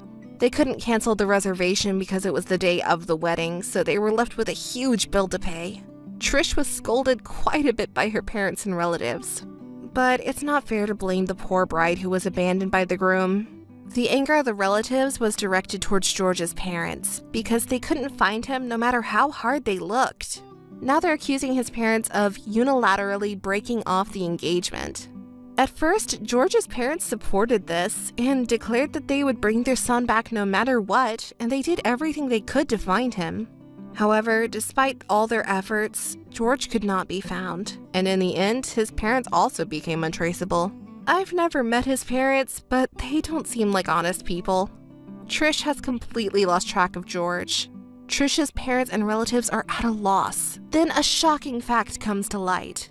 Trish had become a joint surety for his debt. She was burdened with a considerable amount of debt. At first, Trish's relatives sympathized with her, but upon hearing this, they blamed her, saying, "Where did you meet such a poorly behaved man?" Stupid Trish confessed everything. There was a person she longs for at the company, and she wanted to be like that person. She thought she could become greater than that person by stealing her boyfriend. She put that plan into action. Upon hearing all of this, her parents and relatives changed their attitude and blamed her, saying it's worse to steal someone else's love for no reason and it's all your fault. Thus, she became completely isolated. She shamelessly told her relatives everything and shamelessly asked me for help, saying, "Help me." I immediately hung up the phone and blocked all her contacts. Later, I heard a rumor about her at the company. It's just hearsay, so I don't know if it's true. According to the rumors, she's working at a nightclub to pay off debts that she didn't even incur herself. 4 years passed, and one day, I saw a local news story about a stingy marriage swindler being caught. It was George. The news reported that he deceived several women, took their money, and sometimes controlled them through violence. He managed to escape from Trish and me, but George, you finally got caught. I wonder if Trish is watching the news too? When his detention period ends, if she and her family go to visit him in jail, I wonder what kind of crazy situation it will be. Just kidding. It was me who was fantasizing about the crazy situation. Nice to meet you, Sophia. I think it's going to be a short relationship, but pleased to meet you. Sophia, don't ignore me. Richard's wife. Hey. Oh, are you Richard's friend? I'm sorry, he never told me about you. Are you from the company? I'm terribly sorry. Not at all. It's okay. But I'm not his friend. Girlfriend. Huh? Girlfriend? I'm sorry, I don't understand what you're talking about. You don't understand? Girlfriend? Well, what do you mean by girlfriend? A girlfriend is a girlfriend. I'm dating Richard. I'm getting frustrated with your lack of understanding. Uh-huh. Wait a minute. You know I'm his wife. Obviously. I don't think you're the one to lose your temper here. Can you explain to me what a mistress has to do with the wife? You're saying pretty terrible things. Okay, I'll explain. I was fooled by him at first. Every time I see him, he tells me he loves me, that I am the only one. He even asked me to marry him. I didn't know my favourite Richard had a wife. But he doesn't see me on weekends, even if I ask. It's the same for Christmas and New Year's holidays. Then you finally realised he's married? Yes, when I asked him, he said he had a wife named Sophia. And you didn't feel sorry for yourself and think about breaking up with him? Huh? How could I think that? You guys should break up. Richard loves me. He tells me that every time we see each other. You poor thing. Huh? He says the same line to me. Maybe he's telling other women too. What? Anyway, you divorce Richard. No. I just got married to Richard. I'm not going to divorce him just because you told me to. You're so sure of yourself. How long have you guys been dating? It's been almost a year. I'm thinking of getting him to divorce his wife as a gift for our first anniversary. I married him about a year ago. Do you really want to marry a man who, at the same time, is having an affair with another woman? Huh? What a sore loser. If you get married and get cheated on at the same time, it's because you're not attractive. You're frustrated because he cheated on you with a younger woman. Richard doesn't love you. It's ugly that an unloved old woman would cling to a man. Break up now. Oh my goodness, you're just saying what you want to say. Well, I'm counting on it. Hey, Sophia. What do you mean you're not divorced yet? Hey, answer me. So annoying. What can I do for you? What can I do for you? What are you talking about? I told you to divorce him. Why haven't you? I said it before, didn't I? I'm newly married, and I can't divorce that easily. Are you stupid? Hey, who's stupid? Richard says he's getting divorced. You just don't want to get divorced. I told you not to cling to him so miserably. I never hear from Richard about wanting a divorce. Anyway, the wedding is in a month, and your fussing isn't going to get us a divorce. Huh? Wedding? What's that? A wedding in a month? Yes, that's right. It's almost ready, so I can't divorce now. If you get it, please just give up. Rest assured, the wedding will be between me and Richard. He and I searched the venue together, consulted with the wedding planner, and booked the wedding. You are so brazen to have a wedding instead. Don't worry about it. You can get divorced without worrying about anything. You're the one who's giving up. You... Come on. Cut me some slack. Just because you're registered with him, don't get so high and mighty. Even if you don't get divorced, I'll still be with Richard. I'm being kind telling you that. A couple that's just a formality won't last long. You should break up with him right away for your sake. Yes. Thank you for your advice. I don't need advice from my husband's cheating partner. Don't contact me again. How dare you? Hey! Listen! Hey, Sophia! What are you doing, keeping me waiting for a week? I told you to divorce him right away, didn't I? Oh, I told you not to contact me again, right? I don't want to contact you either. It's because you're so lazy. How long are you going to keep me waiting? Right now, Richard and I are talking about you and about the divorce. It's not that easy to come to a conclusion. When to divorce is our business, not yours. You stay out of it. I'm involved too. Richard is getting divorced for me. If you don't divorce him, I can't marry Richard. It's annoying. Annoying? How could you say that? Anyway, stay out of the married couple's discussion. If you want to get married, wait until the divorce is finalised. Married couples discussions. You just want to say married couple.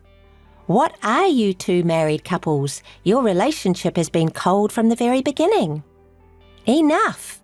I'll force you to divorce him. You can't force that, can you? I didn't mean to go this far. It's your fault. Because you're not going to divorce him. I'm pregnant with Richard's child. Do you want to marry him for such a lie? It's not a lie. Don't you feel sorry for the child not having a father? Are you really pregnant? Well, I found out yesterday that I am pregnant with his baby. I'm happy. How about you? You don't have children and you aren't pregnant. Wrong? Well, I don't have children. Did you hear that from Richard? You know that my baby and I need him more than you do, right? I just heard about the wedding from Richard. He said the ceremony is going to be just the two of you with no guests. Lovely. Now do you understand? I need Richard and the wedding, not you. Oh, I hope you just give it to me. All you have to do is get divorced. It's that simple, right? Yes, that might be good. I'll give it to you, Richard and the wedding. Really? Seriously? I'm so happy. You're not going to say you change your mind, will you? I'm tired of talking to you. I have no lingering feelings for someone who would have an affair from the beginning of our marriage. Really? Really? Not only him, but also the wedding? Seriously? Supreme! Generous! Thank you, Sophia. I'm impressed. I promise. I'll be happy for you. Yes, have a healthy baby and a happy family. Good luck. I'm rooting for you too. I'm sorry for being so harsh. You're kind and nice. Not really. If he has a baby, he might change his mind. Morning, Sophia. Sophia, don't ignore me. You're making a lot of noise. What do you want? Do you remember what day it is? Today? I don't know. Oh my God, you do remember, don't you? It's me and Richard's wedding day. Oh, it was today. It's been a month since then. It's fast.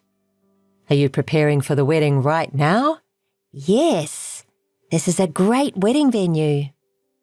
The costumes are perfect and the atmosphere is great. Richard decided on this place? Or you? I mostly made the decision, but Richard agreed. You have good taste. Nice place, right? Yes, it's so gorgeous and heavenly. Sorry, you were supposed to be here now, but you don't have to be sad. I'll enjoy it for you. I'm glad you liked it. It's worth $30,000, isn't it? $30,000? This place costs that much?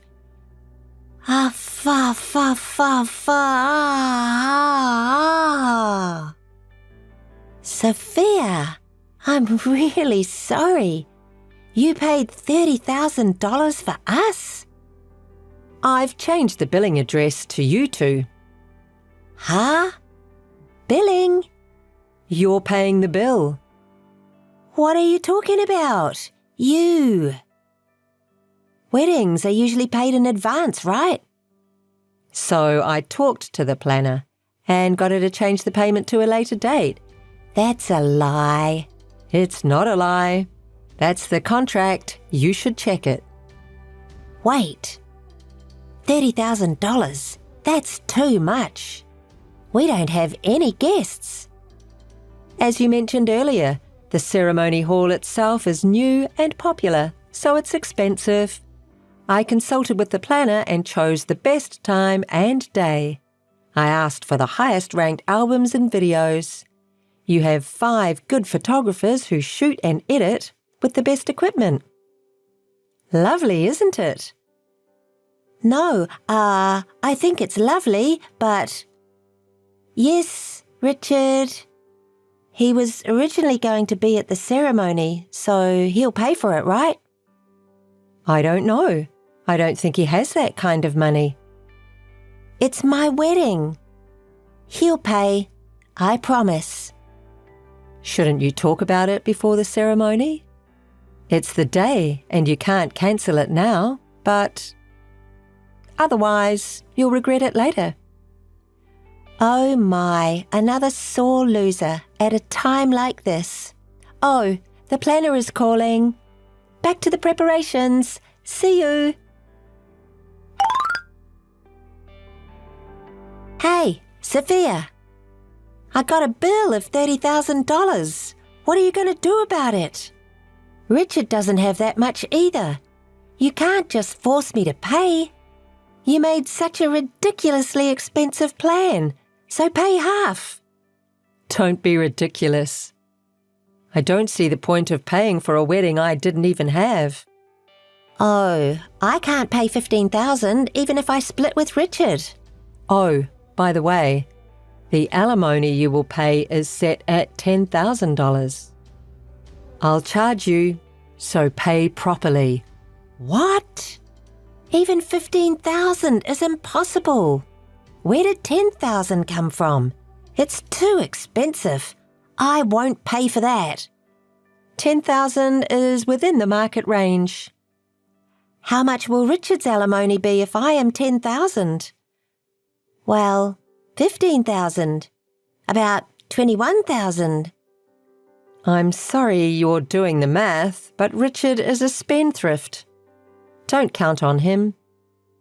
If you don't work hard, you're going to fall together, okay? Hey, what?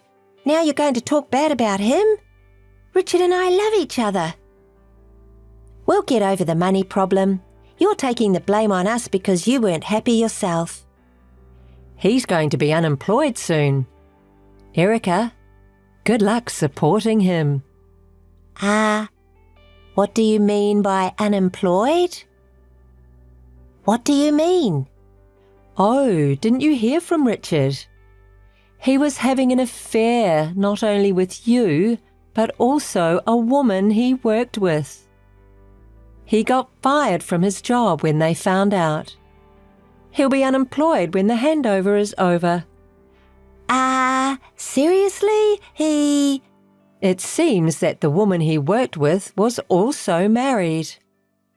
It's hard to pay alimony. Wait a minute. I don't know what you mean. The woman he works with? Alimony? Are you panicking? Yes, I'm afraid I didn't expect a three-way. The husband of that woman seems to be very angry. I heard that he is charging a lot of alimony. From now on, you're both in debt, but if you love each other that much, it looks okay. Get through it with the power of love. Wait! I don't know. What are you talking about? I haven't heard anything from him. A woman besides me? He said he loved me, even at the wedding. He said it a lot. Those words were all lies. Anyway, all you can do is pay in full. Wedding and alimony, you'd better pay early. As I said, Richard is a spender. Will you be paying for him? Don't tease me like that. I can't afford alimony, let alone a wedding without savings. And what does it mean he's unemployed? He is useless. I won't forgive him. Even if you find out that Richard is a piece of waste, you still have to pay the ceremony fee and alimony. Hey, can you forgive me? I'm also paying for the wedding. I didn't plan. So, will you do without alimony? Hey, please. You don't know anything. You and Richard had the wedding, right? You two deserve to pay. Well, you set the plan. You're the one who got married. As for the alimony, you had an affair with Richard, so you deserve to pay that too, right? If you really don't want to. If I don't, I can take you to court. It's even worse. I don't really know about trials and it sounds difficult and scary, you know. Absolutely no.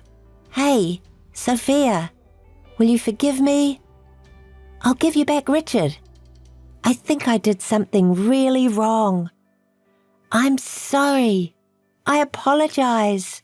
Forgive me. Sophia, I'm so sorry. I'll do anything if you forgive me. No thanks. I don't want to be involved with you or Richard anymore. I'm going to delete your contact information. Wait a minute, please. I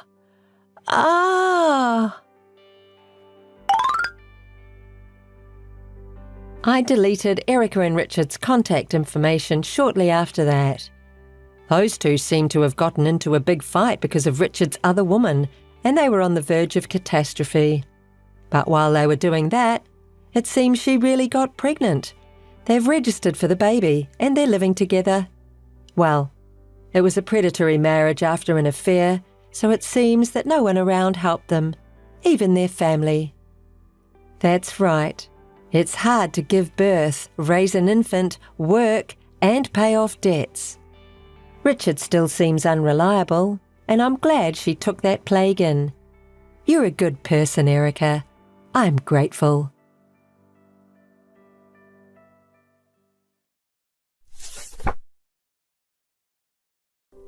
Hi, I'm Sophie. And you? Well, you must be the wife. Huh? Sorry, but who are you looking for? Have we met before? I don't think I know your name. It's the first time I've met you. You're Tad's wife, aren't you? Oh, yes, I am, but who are you? Well, this might come as a shock to you, but here is my request. I want you to break up with Tad. I'm dating Tad. You are what? You're dating him? What do you mean you are dating him? He is my husband. Are you saying you are having an affair with my husband? That's exactly what I'm saying. It's been quite a few months already. He has promised to marry me. A promise of marriage? Do you know what you are saying? He is a married man. I am his wife. Yes, I know. But Tad and I are also in a serious relationship.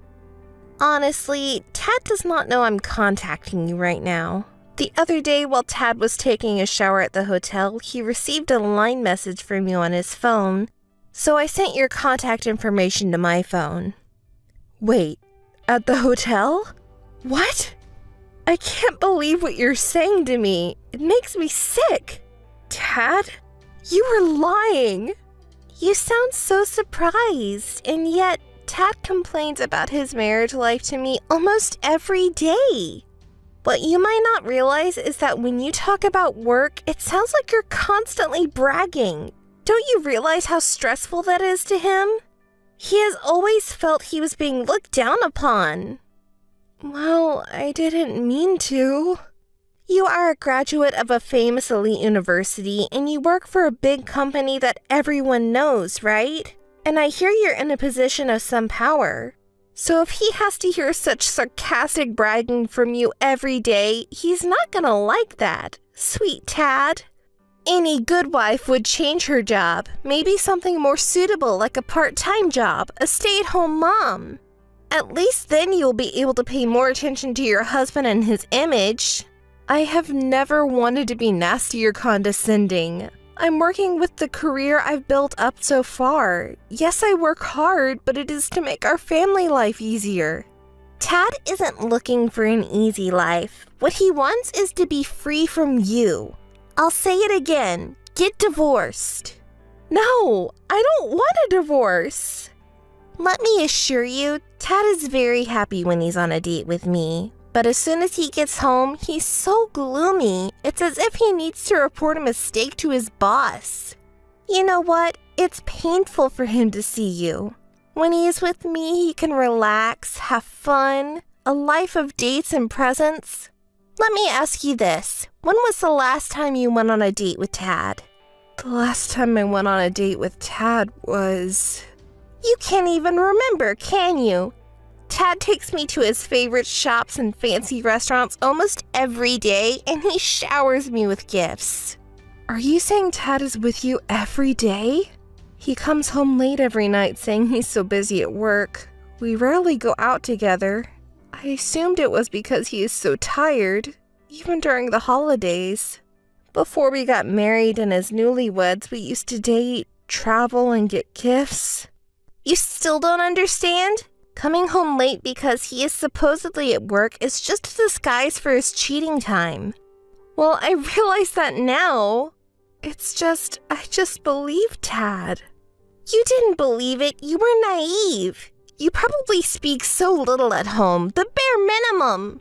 So wrapped up in yourself, you didn't even notice his suspicious behavior. He is having an affair right under your nose and you didn't even realize it. No, I see that now. I guess so. All his hard-earned cash he spends on me. No matter how you think about it, Tad doesn't have feelings for you anymore. He's preoccupied with me. He has no love for you. He cheats on you every day. Surely that's reason enough for a divorce, right? Just think about it. Well, I must go see Tad. I'll talk to him. Yes, well, I will be right here waiting. Tad, we need to talk. What's up, Claire? I'll just come out and say it. You're cheating, aren't you? No, what are you talking about? Saying such a stupid thing. Someone named Sophie contacted me. She's asking me to divorce you. Sophie? Why does she have your contact information? When you went to the hotel with her, she was able to see your phone screen. Oh, I see. Well, I guess there's no point in denying it. I'm sorry, I lied. But the truth is I love Sophie. So, Claire, I want you to break up. So it's true. We are married and you have feelings for another woman? I don't understand how that woman, too, could be so unfeeling and mess with someone's husband. I don't understand it at all. Don't say anything bad about her. You must have realized there was something wrong with you. Are you really going to protect that woman? Claire, I wanted to have children, but it's been 8 years since we've been married and still nothing. My mother always told me, if you can't have children, give up sooner than later or you're just wasting your time. I begged my mother not to say anything to you about children. I didn't want you to know. I thought I was getting along with your parents. You have always been so stressed out from all the running around for work that you couldn't have kids. You're wrong. Yes, it's hard work, but it's also a lot of fun. And if you get pregnant, do you think it will be easy for you as a manager to stay at home or at least take a break? Sophie is still young and wants to be a stay-at-home mom. We will have a good environment for raising our children. As a man, it's always better for my image to be with a beautiful and young woman. It is one thing for you to go so far as to say it's me, my body, my lifestyle that makes it difficult for me to conceive and give you children. But that's not all there is to this, is it, Tad? You feel I'm looking down on you, isn't that the truth? Yes, it is the truth. When I come home tired from work, you tell me stories and experiences at work that I have no idea of. It has been hard for me. It was as if you were saying, you don't know about all these things, you incompetent man. I don't think so at all. I love my job and I just keep working because I could travel, save up for my kids, and make life a little easier. So what? Trust me, there's nothing attractive about a woman who looks down on a man. It's different with Sophie. She relies on me in that respect. The man stands in the front. The wife takes a step back and she follows. It's exactly the way it should be. I see. Oh, you don't know what it feels like. My parents keep asking me, when will we have our first child, their first grandchild? But I've kept it to myself for 8 years. My mom was right. It's a waste of time. That's so terrible. You can't say that. Then it would have been so much better if you had just divorced me quickly, written it off to a personality disagreement or anything else. But why cheat on me? If I just divorced you with no explanation, what would you have been? If I never gave you the opportunity to have a family, what would I look like? You would just be a lonely old businesswoman. Besides, I was in love with you once. At least in this way I did it with mercy. I gave you a chance. Oh, don't say that. I won't believe you for a minute saying you only thought of me. But I'm glad I heard your true feelings today. Now we can get divorced without any regrets. Oh, yes. I'm glad you understood. So let's move on to divorce. Claire, you agreed to get a divorce? Wow, news travels fast. Yes, Tad informed me that he had just agreed to divorce you. So when will the divorce be finalized? If you need any proof of cheating, I'll give it to you and I'll pay you alimony. What is this? You are weirdly supportive. It's creepy. Well, I am the one who asked you to divorce him, and I want it finalized as quickly as possible. I want to marry him. Tad is needed in the company. He is about to get a promotion, and he is making a good amount of money, so he'll pay it off soon. Oh, you look surprised. You had such a cold relationship with Tad. I see you didn't know that. Yes, well, thank you for informing me on these things. I will inform the president of the other side. You mean the president of Tad's company? What do you mean? The company I worked for is an important client of Tad's company, and we are currently working on the teams with each other to sign a big contract, and I'm the one to make the final decision. I'm going to have to call off this deal and all the ones we've had. Naturally, Tad would be fired as a matter of responsibility. I didn't know about that. You should do the right thing and get out of the company. You're so selfish. Why? I'm not doing anything wrong. This is just something I have to do. Well, you threaten all you want, We have a reserve, some savings. I guess Tad expected something like this to happen. When he leaves his current company, he is going to start a new business. Soon it will be bigger than your company. Oh, I am sure. More than our company. I hope it works. Hi, ex-wife. I filed the marriage registration with him today. We officially became a couple. Well, congratulations. Thanks! We're well prepared to start our own business. Sure, we are living with Tad's parents at the moment, but hey, I am sure all my dreams will come true. Soon we will live in the Tower Mansion, on the top floor. If that's where we'll end up, I could put up with living with my in-laws for a while. And we're going to have our wedding in Dubai. If you insist, we can invite you to Tad's friends table, okay? Oh, can you afford that? Isn't it impossible to have a ceremony with only relatives nearby? Are you sure about your facts? What are you talking about? Are you jealous? You are so envious of us. No, I am not. The fact is, Tad is in debt. It's not an easy amount to pay back. Tad in debt? What are you talking about? He is rich enough to have a Tower Mansion. That Tower Mansion was originally mine. Oh, yours? What are you talking about? The restaurant Tad's parents were running for 10 years went bankrupt. I rented out a room in my Tower Mansion because they didn't have a place to live. When we were talking about property distribution, we were going to divide the Tower Mansion to Tad, the house to me, but just before we changed the name of the Tower Mansion, it was discovered that Tad had wasted a ridiculous amount of money. Extravagance? No way! Yes, just as you imagined. And he used to embezzle company money to pay for dates and gifts for you. So you are also involved in embezzlement. Why? I just got what he gave me. And Tad didn't put any salary into the family budget. He used all the family savings and his parents' money for himself.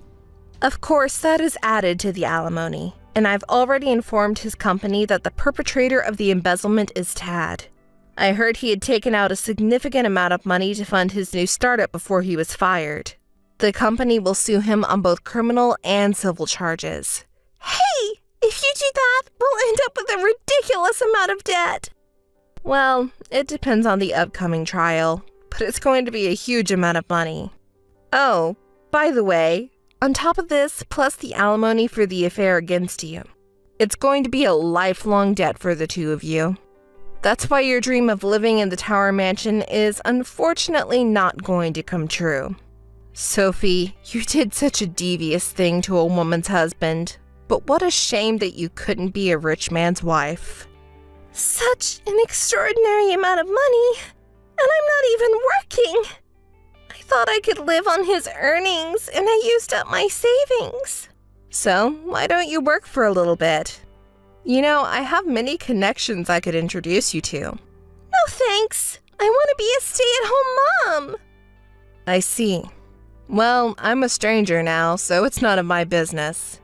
Oh, will you tell Tad's parents? Tawaman's rent is fine, but I lent him $51,000 during the bankruptcy process. Could you tell them to refund me on that as soon as possible? Hey, you've got to be kidding me. Don't add to my debt anymore, please. It seems there are only two options left for you. You either get angry or cry. Oh yes, one last thing. There's more? Come on! In reality, you're the wrong person to get angry with. This is all the result of what Tad and his parents did. So, have you heard that we never had kids? Yeah, I've heard about it. For the divorce mediation, I went to the hospital to find out the cause.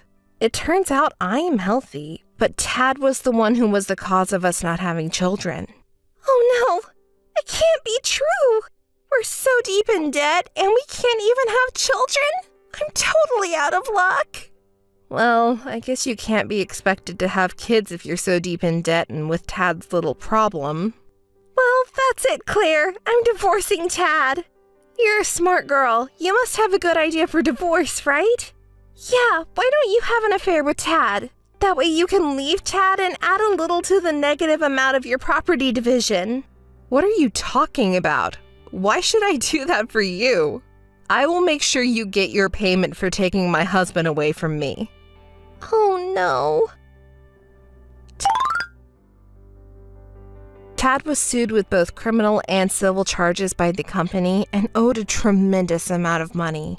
To be honest, I knew he wasn't putting any money into the house and that he was spending the family savings, but I didn't know about the money his parents were sending him and the embezzlement until right before the divorce. I thought it was just a small addition to the alimony due to the division of property, but the fact that they brought all this destruction on themselves due to the lawsuit was more than I expected. I'd like to think that he is indeed sorry. Ted was a bit of a slow reader and didn't have much knowledge of how to set up a business in the first place. He was so bad at getting to the point that he even had trouble finding a new job, let alone starting up a business. He is now living in a small apartment with his parents, desperately trying to pay off his debts. Sophie tried to leave Tad, but her in-laws would never forgive her because she was the source of the problem. Even so, they said she fled from the house, almost running away in the night. Sophie's family has been told the whole story, and she is unable to return to her parents' house. They don't know who to turn to or where she is.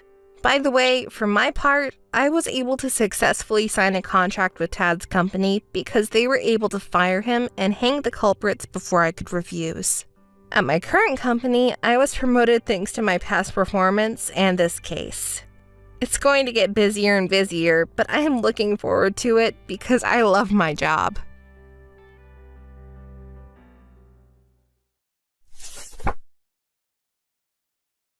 Ray!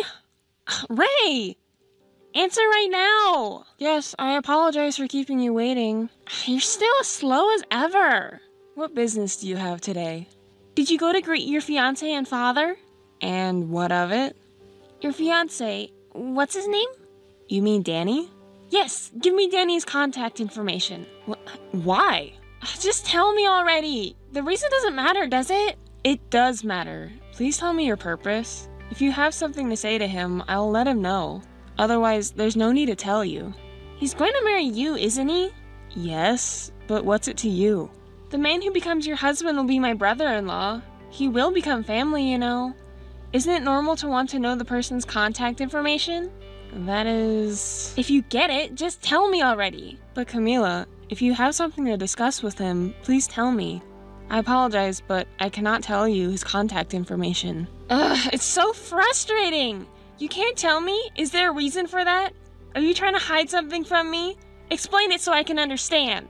Camila, you always have to be above me, don't you? Well, it's natural, isn't it? I'm the older sister. You're the younger sister. It's been that way since we were little. You always took away my favorite toys. No matter how hard I tried, you never acknowledged me. You always complained about everything I did. So what? What does that have to do with anything? Right now, I'm asking you to give me your fiance's contact information. I don't want to hear your old stories. So, I refuse. Because I don't want him to be treated the way I was. I don't want you to meet him if possible. Don't make me laugh so much. Complaining about toys being taken away, being treated like a child. I just want to know what kind of person is going to be your husband. He's probably just a third-class ordinary guy anyway. No, that's not true. He's... Just be quiet. I know he's a worthless man for choosing you as his partner. As your older sister, I just wanted to see what kind of person I'll be dealing with as my brother-in-law. It's not like I'm trying to harass you or anything. Why do you go so far as to be hostile towards me? I'm not being hostile, really. But speaking of your fiancé, what kind of person is he? What do you mean? You can't say. Is he so embarrassing that you want to hide him that bad? You don't think I know? You took advantage of my absence to come and say hello, didn't you? That's... You checked my schedule with my subordinates at work and went to see our parents when I wasn't around, right? Well, yes. I apologize. I did set a date to go greet them when you weren't around. Finally, you admitted it, huh? I was actually at home that day because my plans changed. Of course, I was hiding and watching his behavior. As expected, he doesn't seem to be much of a man, right? Yes, you're right. Ray, when you get married, Go somewhere far away. I won't go. It's already been decided that he will work at Father's company. We'll be seeing you even after we get married. I thought you'd finally get married and leave the house. I'm gonna kick you out. So I'm still in the way, huh? Just kidding. Really? By the way, when is the wedding? It's in 10 days. Camila, What is it? don't do anything weird, okay? Weird? Like what? No, nothing. Will you come to the wedding? Of course. I'm looking forward to it. I'm glad to hear that. Camila! Are you still drunk, Camila? What's your problem? What was that earlier? What? You interrupted the wedding. Coming in with a white wedding dress while we were exchanging vows? It's such an inappropriate and outrageous behavior for you. And on top of that, you were drunk. Oh, come on. I'm sorry, okay? Are you still drunk? It's supposed to be a happy day. Well, wasn't it entertaining? You meant it as entertainment? You caused a commotion and harassed the guests. In the end, you were kicked out of the venue by Father, right? Were you trying to ruin the wedding? Father was furious. Mother was laughing, though. She understood it was just entertainment, right? But no one else was laughing. Not even relatives or friends. Not even our father. Father? That's not good. I was just trying to liven things up, you know. So true. It was like a rehearsal for my own wedding. I mean, I should be getting married soon too, right? I was just thinking what kind of dress to wear at my own wedding in a fancy venue, and I got so excited thinking about it. That's why you acted that way. I'm sorry for my behavior. You're my sister, so you'll forgive me, right? Rehearsal, you say? No matter what your intentions were, Father was furious. Even if you're his daughter, he said he couldn't forgive you. Father wouldn't really be that angry with me. After all, I'm the one who's going to inherit his company as his real daughter. It has nothing to do with you, a complete stranger who was abandoned as a baby. Yes, it's true that I was abandoned as a child. We're not blood related. But Father and Mother, who raised me with love as their own, are my family. You can think that way as much as you want. In reality, it's me who shares the blood connection. I'm the only one. You're just a spare for when something happens to me. Yes, I don't care if I'm your replacement, but I won't forgive your behavior at the wedding. What difference does it make if you don't forgive me? I don't care about you at all.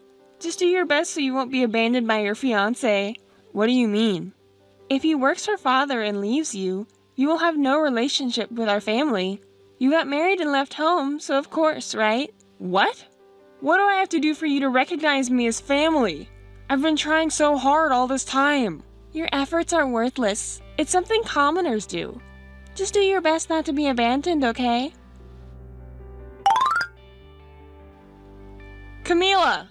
You're so noisy. Do you need something? What are you thinking? Whatever I'm thinking is none of your business. Don't interfere. It's not just my business. Are you trying to seduce my husband? Please stop. I'm going to tell Father. What are you saying now? Did your husband say something? He didn't say anything. He knows his place. Then how do you know? Are you just trying to pick a fight? It's not a false accusation. He was unusually drunk last night, sleeping on the sofa. He kept mumbling in his sleep.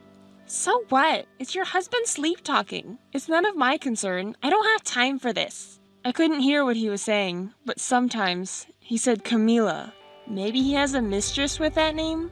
Cheating right after getting married? How daring. It's not like that. Even if he were in trouble, he wouldn't say anything to me. But I knew there was something, so I checked his work bag. My. I can't believe you would go through someone's bag, even if it was your husband. How vulgar. I don't want to think of you as my sister. So did you find anything? In his bag, there were harassing flyers and a large amount of documents relating to handling complaints. You did all this, didn't you? Do you have any evidence for that? Yes, I do. I didn't want to, but I used Father's authority and confronted the people at his company. They admitted that Camila's subordinates were responsible for the harassing flyers and the vicious emails of complaints. They even confessed to using it as leverage to threaten him. Threaten? They told him to choose Camila and abandon me if he didn't want to suffer any more harm. When I heard that, I couldn't believe my ears. Is that really true? It's the truth. What's wrong with that? What's wrong with that? We may not be blood related, but we're family. Why would you do such terrible things? Because you looked so happy. I can't stand to see that expression on your face. It makes me sick. How dare you, a dirty orphan, be married and happy before me? I will never forgive you. You're a complete mistake. A mistake? Yes, a mistake. You, a filthy abandoned child of unknown origin, are not family to us. So, you tried to steal him away from me? Yes, I wanted to ruin your happiness. You, a despicable orphan, should be groveling in the dirt and bowing down to us. Just to make me suffer? Tormenting him for such a stupid reason. I can't believe it. I despise you. Say whatever you want. If you would just disappear from my sight, I wouldn't have to waste any more time on you. Disappear? Quit your job and go away somewhere far away. That man, too. So that's what you want. That's what I'm considering too ever since the wedding. Yes, clever for you. I don't like it, but I can't bear to see him continue to break down. I apologize to Father, but if that stops your harassment... Is that so? So when? When will you quit your job and go somewhere far away? With this, the next president of the company will be decided as me. My wish has finally come true, hasn't it? I couldn't be happier. Do you really hate me that much, Camila? Despite all my efforts to please you since we were children, why do you hate me so much? Well, you see, it's because you're more talented than me. The next president of the company is me. That's already been decided. I can't have someone who's more capable than me getting in my way. So, I want you to go somewhere unknown. I've never liked you, the way you excel at everything. I used to be a real crybaby. I knew I couldn't get in the way of Father or you. It's the result of my constant efforts. You have always been talented since childhood, excelling in both academics and sports. But if you don't work hard without relying on talent, you will lose to someone who has worked hard. Don't speak so arrogantly. I'm the one who stands at the top. I'm the only daughter of a major conglomerate's chairman, you know. I'm guaranteed a position without even trying. Effort is something only poor people do. I've always hated how you worked hard and received praise from Father and Mother. It just makes me furious. I understand. I don't know what Father will say, but I will quit the company and move away. I will cut ties with you. Oh, really? I'm glad. So when are you moving? Within this month. Even without you, I'll grow the company on my own. Just watch from afar somewhere. Ray, you still haven't moved yet? You're still as indecisive as ever. Moving requires a little more preparation. I'm currently in the process of finding a new place, so could you wait a little longer? By the way, I know it sounds crazy, but is it true that you're talking to a lawyer about me? Yes. I'm consulting with a lawyer about how my sister is harassing my husband. You shameless! It's absurd to talk to a third party about family issues. Don't you think it's more absurd to stalk your sister's husband? Turning to a lawyer because you can't solve the problem yourself? Sounds like something a stupid commoner would do. You're the worst. If you're going this far, I'll get even. Get even? I'll tell all my friends about it. I don't think that would be considered revenge. In fact, your insanity will just spread to everyone. Although I feel like everyone already knows. You're so annoying. I'm going to spread it around. You should be ashamed. Anyway, Ray. Yes, Camila? You're going to convince your husband. Convince him? For what? To go out with me, of course. What are you talking about? If that man doesn't obey me, I'm going to ruin your reputations. Are you okay with that? Feel free to do as you please. Is it okay to lose your reputation? The people at the company and our friends know us sisters well. You'll lose that calm soon enough. Oh, right. There's one more thing. What now? I might be getting engaged. It looks like a marriage proposal will be decided soon with the second son of a big company. How about that? Are you surprised? Yes, I am. Camila, while you're about to get engaged, you were trying to get your hands on my husband? I don't understand what you're thinking. Of course. It's just another way to harass you. Now you lose your place. You're unbelievable. Do you think it's okay to cause trouble for those around you just to harass me? Of course it's okay. I come from a noble family and I'm an outstanding person. I can do whatever it takes to achieve my goals. Both you and your husband are foolish. You should know whose side to take when you think about it for a minute. Your husband is such a stupid man for not obeying me. Say whatever you want. If you don't change that attitude, you'll face the consequences. Oh, Ray! Long time no see. Camila, it's been 2 years, hasn't it? Are you doing well?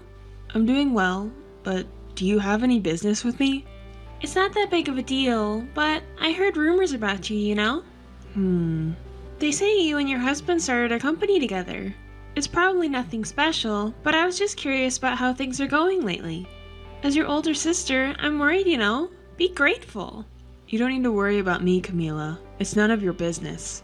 The company is doing well. Is that all you wanted? If that's all, I'm busy, so excuse me. Wait a minute. Can't you believe that I'm actually worried about you? Thank you for your concern, Camila. Well then, that's all for now. I've been telling you to wait, haven't I? I asked about your recent updates, so you should ask about mine too. Honestly, you have no common sense. Yes. So Camila, how have things been for you lately? Are you talking about the company? Of course it's going well. Thanks to me, of course. And also, my engagement with the second son of a major corporation is going well too. Everything is going smoothly. My life has always been smooth, but lately it's been fantastic. It's going too well, almost scary. Is that so? Well, I'm glad to hear that. But it's strange, isn't it? What do you mean strange? I heard from Father that your company is in trouble. What? There's no way it's in trouble. Sure, the numbers might be down, but it's nothing I can't handle. It's impossible for our father's company to go under. That cannot happen. I'm more concerned about my wedding than the company. Oh, congratulations. I want to have the most luxurious celebrity wedding in the world. A wedding that'll make people all over the world jealous. Should I rent out a first-class hotel? Or maybe a luxurious cruise ship? Or how about renting a private jet to transport the guests? Invite all relatives and friends and have a lively party. Hey, don't you think it's wonderful? It's impossible. What? What did you just say? I said it's impossible. Who are you talking to like that? What do you mean it's impossible? No guests will come. What are you talking about? How would you know something like that? Don't you understand, Camila? Of course I don't understand, because that's impossible. Camila, everyone, relatives and friends, they all hate you. Even when you contact them, they don't get back to you, do they? Come to think of it, they don't reply.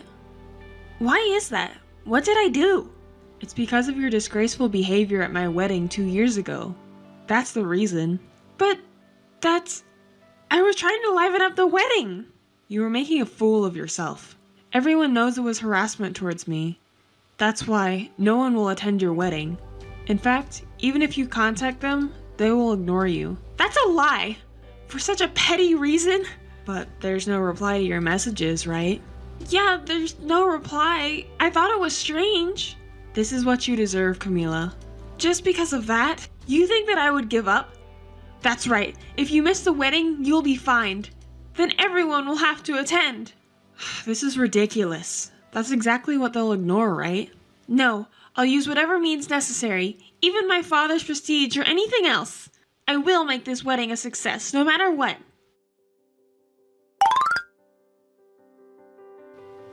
Ray! Ray! Where are you right now? What are you doing? I'm working at the office. What? Office? Don't you know today is the wedding day? Oh, today was the day, huh? Congratulations. Well then, excuse me. Wait! I didn't ask for just a superficial greeting like that. Why? Why aren't you at the wedding? I invited you, didn't I? I was invited, but I didn't say I would go. Do you think such absurd logic would be acceptable? I've rented out a luxury hotel. I paid a fortune. Do you really think you can refuse the invitation and get away with it? There will be a fine. Pay the fine. We didn't make that promise. I'll make sure you pay. If you refuse, I'll consult with a lawyer. Why? How could this be? I invited 200 people and no one showed up. Father or mother, relatives or friends. Not even people from work. What's going on? You must have planned this. I didn't plan anything. But I know why no one showed up. Shall I tell you, Camila? No. I don't need to hear it from you. I'll figure it out myself. Fine then. I'll take my leave. Wait! Wait, please. Explain it to me. I can't accept that Father and Mother didn't come. Well, then I'll tell you. Mother didn't come because Father was really mad at her. Why? Mother is such a nice person. Mother was convenient for you, wasn't she, Camila? What? Don't speak ill of my mother. Mother doted on you. You know how they say silly kids are cute? Mother showed extreme affection towards you, her real daughter, who was ignorant and naive. It's only natural for a mother to love her own child, right? But the way she took care of you was beyond that. Parents normally scold their children when they do something or cause trouble for others. But somehow, Mother didn't do anything at all. It seemed like she had abandoned discipline and education. In a way, you could be seen as a victim. I don't understand what you're saying at all. Stop speaking ill of my mother. Do you remember what happened when you caused the assault incident? What does that matter? Mother did everything she could to cover it up. Yes, that's why Mother tried to bribe the police. It got leaked to the media. Do you know how much Father and the company executives had to clean up your mess? I don't know. You probably didn't, did you? You and Mother just locked yourselves in the room and cried. There was nothing else we could do. I was scared, you know. Scared? It was you who got drunk and caused the incident, injuring the driver, right? So what's your point? We managed to cover it up back then, and we'll surely manage to cover it up this time too. Are you expecting someone else to clean up your mess again? Even during the incident, the media swarmed the houses of company executives and relatives, causing them significant damage and trouble. But it was Father and I who went around apologizing to everyone, bowing our heads. Well, of course. You're family, right? Oh? I thought I'm not family. Father is my family. And bringing up past incidents like this, is it a boast to you? It's not a boast. That's why they won't attend your wedding. No way. Father's relatives and company executives won't attend because of the past incidents, right? Then what about my subordinates? You always looked down on them and treated them like fools. As a boss, you were the worst, Camila. You forced your subordinates to clean up after your mistakes as a matter of course. But that's their job. No, it's not. They were working overtime to cover for you in addition to their regular duties, you know? And yet, you didn't even reflect on your actions and kept going out drinking, right? Anyone would be angry. It's only natural for them to abandon you. That's not true. So what about my friends? They should come, right? Face reality, Camila. None of them will come. Why? Why not? Your friends from the past are all grown up now. They have families and are working seriously. Do you remember what you said to them? I don't remember saying anything horrible. You said, "You live in a tiny house and have a poor life." What's wrong with that? It's a fact, and I didn't say anything wrong. Think about how they would feel if they were told that. They felt insulted and said they can't associate with you anymore. No one will come today. But even if that was true, it's strange that no one's coming. We invited a lot of relatives and friends from the groom's side too. I told you, didn't I? No one is coming. But why? I hear the groom is similar to you. Similar? How so? Acting high and mighty and doing whatever he pleases. That's not true. That's why guests from the groom's side aren't coming either. Family, relatives, everyone. That's a lie. Besides, what do you know about the groom? I heard it from Father. That's right! Father! Where is Father? Father should definitely come. Our father is not coming either. He knows all about your actions up until now. That's not true! It's true. Even though he knew, because you're his own daughter, he was protecting you. But he said he has reached his limit. It's a lie. There's no way Father would abandon me, right? Lies. It's all lies. To be abandoned by both mother and father, hated by relatives and friends. Did you not notice until it came to this? I've always wondered why I couldn't contact anyone. Finally, you figured it out, huh? Everyone has blocked you, Camila. I don't understand. Why would anyone block me? Oh, I see. I get it now. It's you, isn't it? Are you saying it's my fault? The only one who hasn't blocked me is you because you're the mastermind behind it all. Oh, that. I thought I would finally say what I wanted to say before cutting ties with you. I don't like being pushed around. Camila, I am happy, unlike you. The small company we started together as a couple is doing well, with more business partners coming in. It's thanks to the support of father and relatives. Why? How could this happen? I'm the one who's been through so much. Why is it just you that's happy? It's your own fault. Maybe you should learn a thing or two about social behavior and how to interact with people despite your pride and stubbornness due to your age. Anyway, this is the last straw. We're not family, so I'll be blocking your contact information. Don't you dare talk to me like that! Goodbye. It seems that nobody attended my sister's wedding, and it's become a hilarious anecdote. Despite my repeated warnings, my sister's attitude didn't improve at all, and she was eventually ousted from her position as the CEO and even kicked out of the company. It seems that the groom's parents' company didn't accept my sister and her husband either, and now they both work as day laborers. As for me, the company my husband and I started together is doing incredibly well, and we've even established a partnership with my father's company. We're launching a new business too. I enjoy working every day so much. I'll give it my best today too.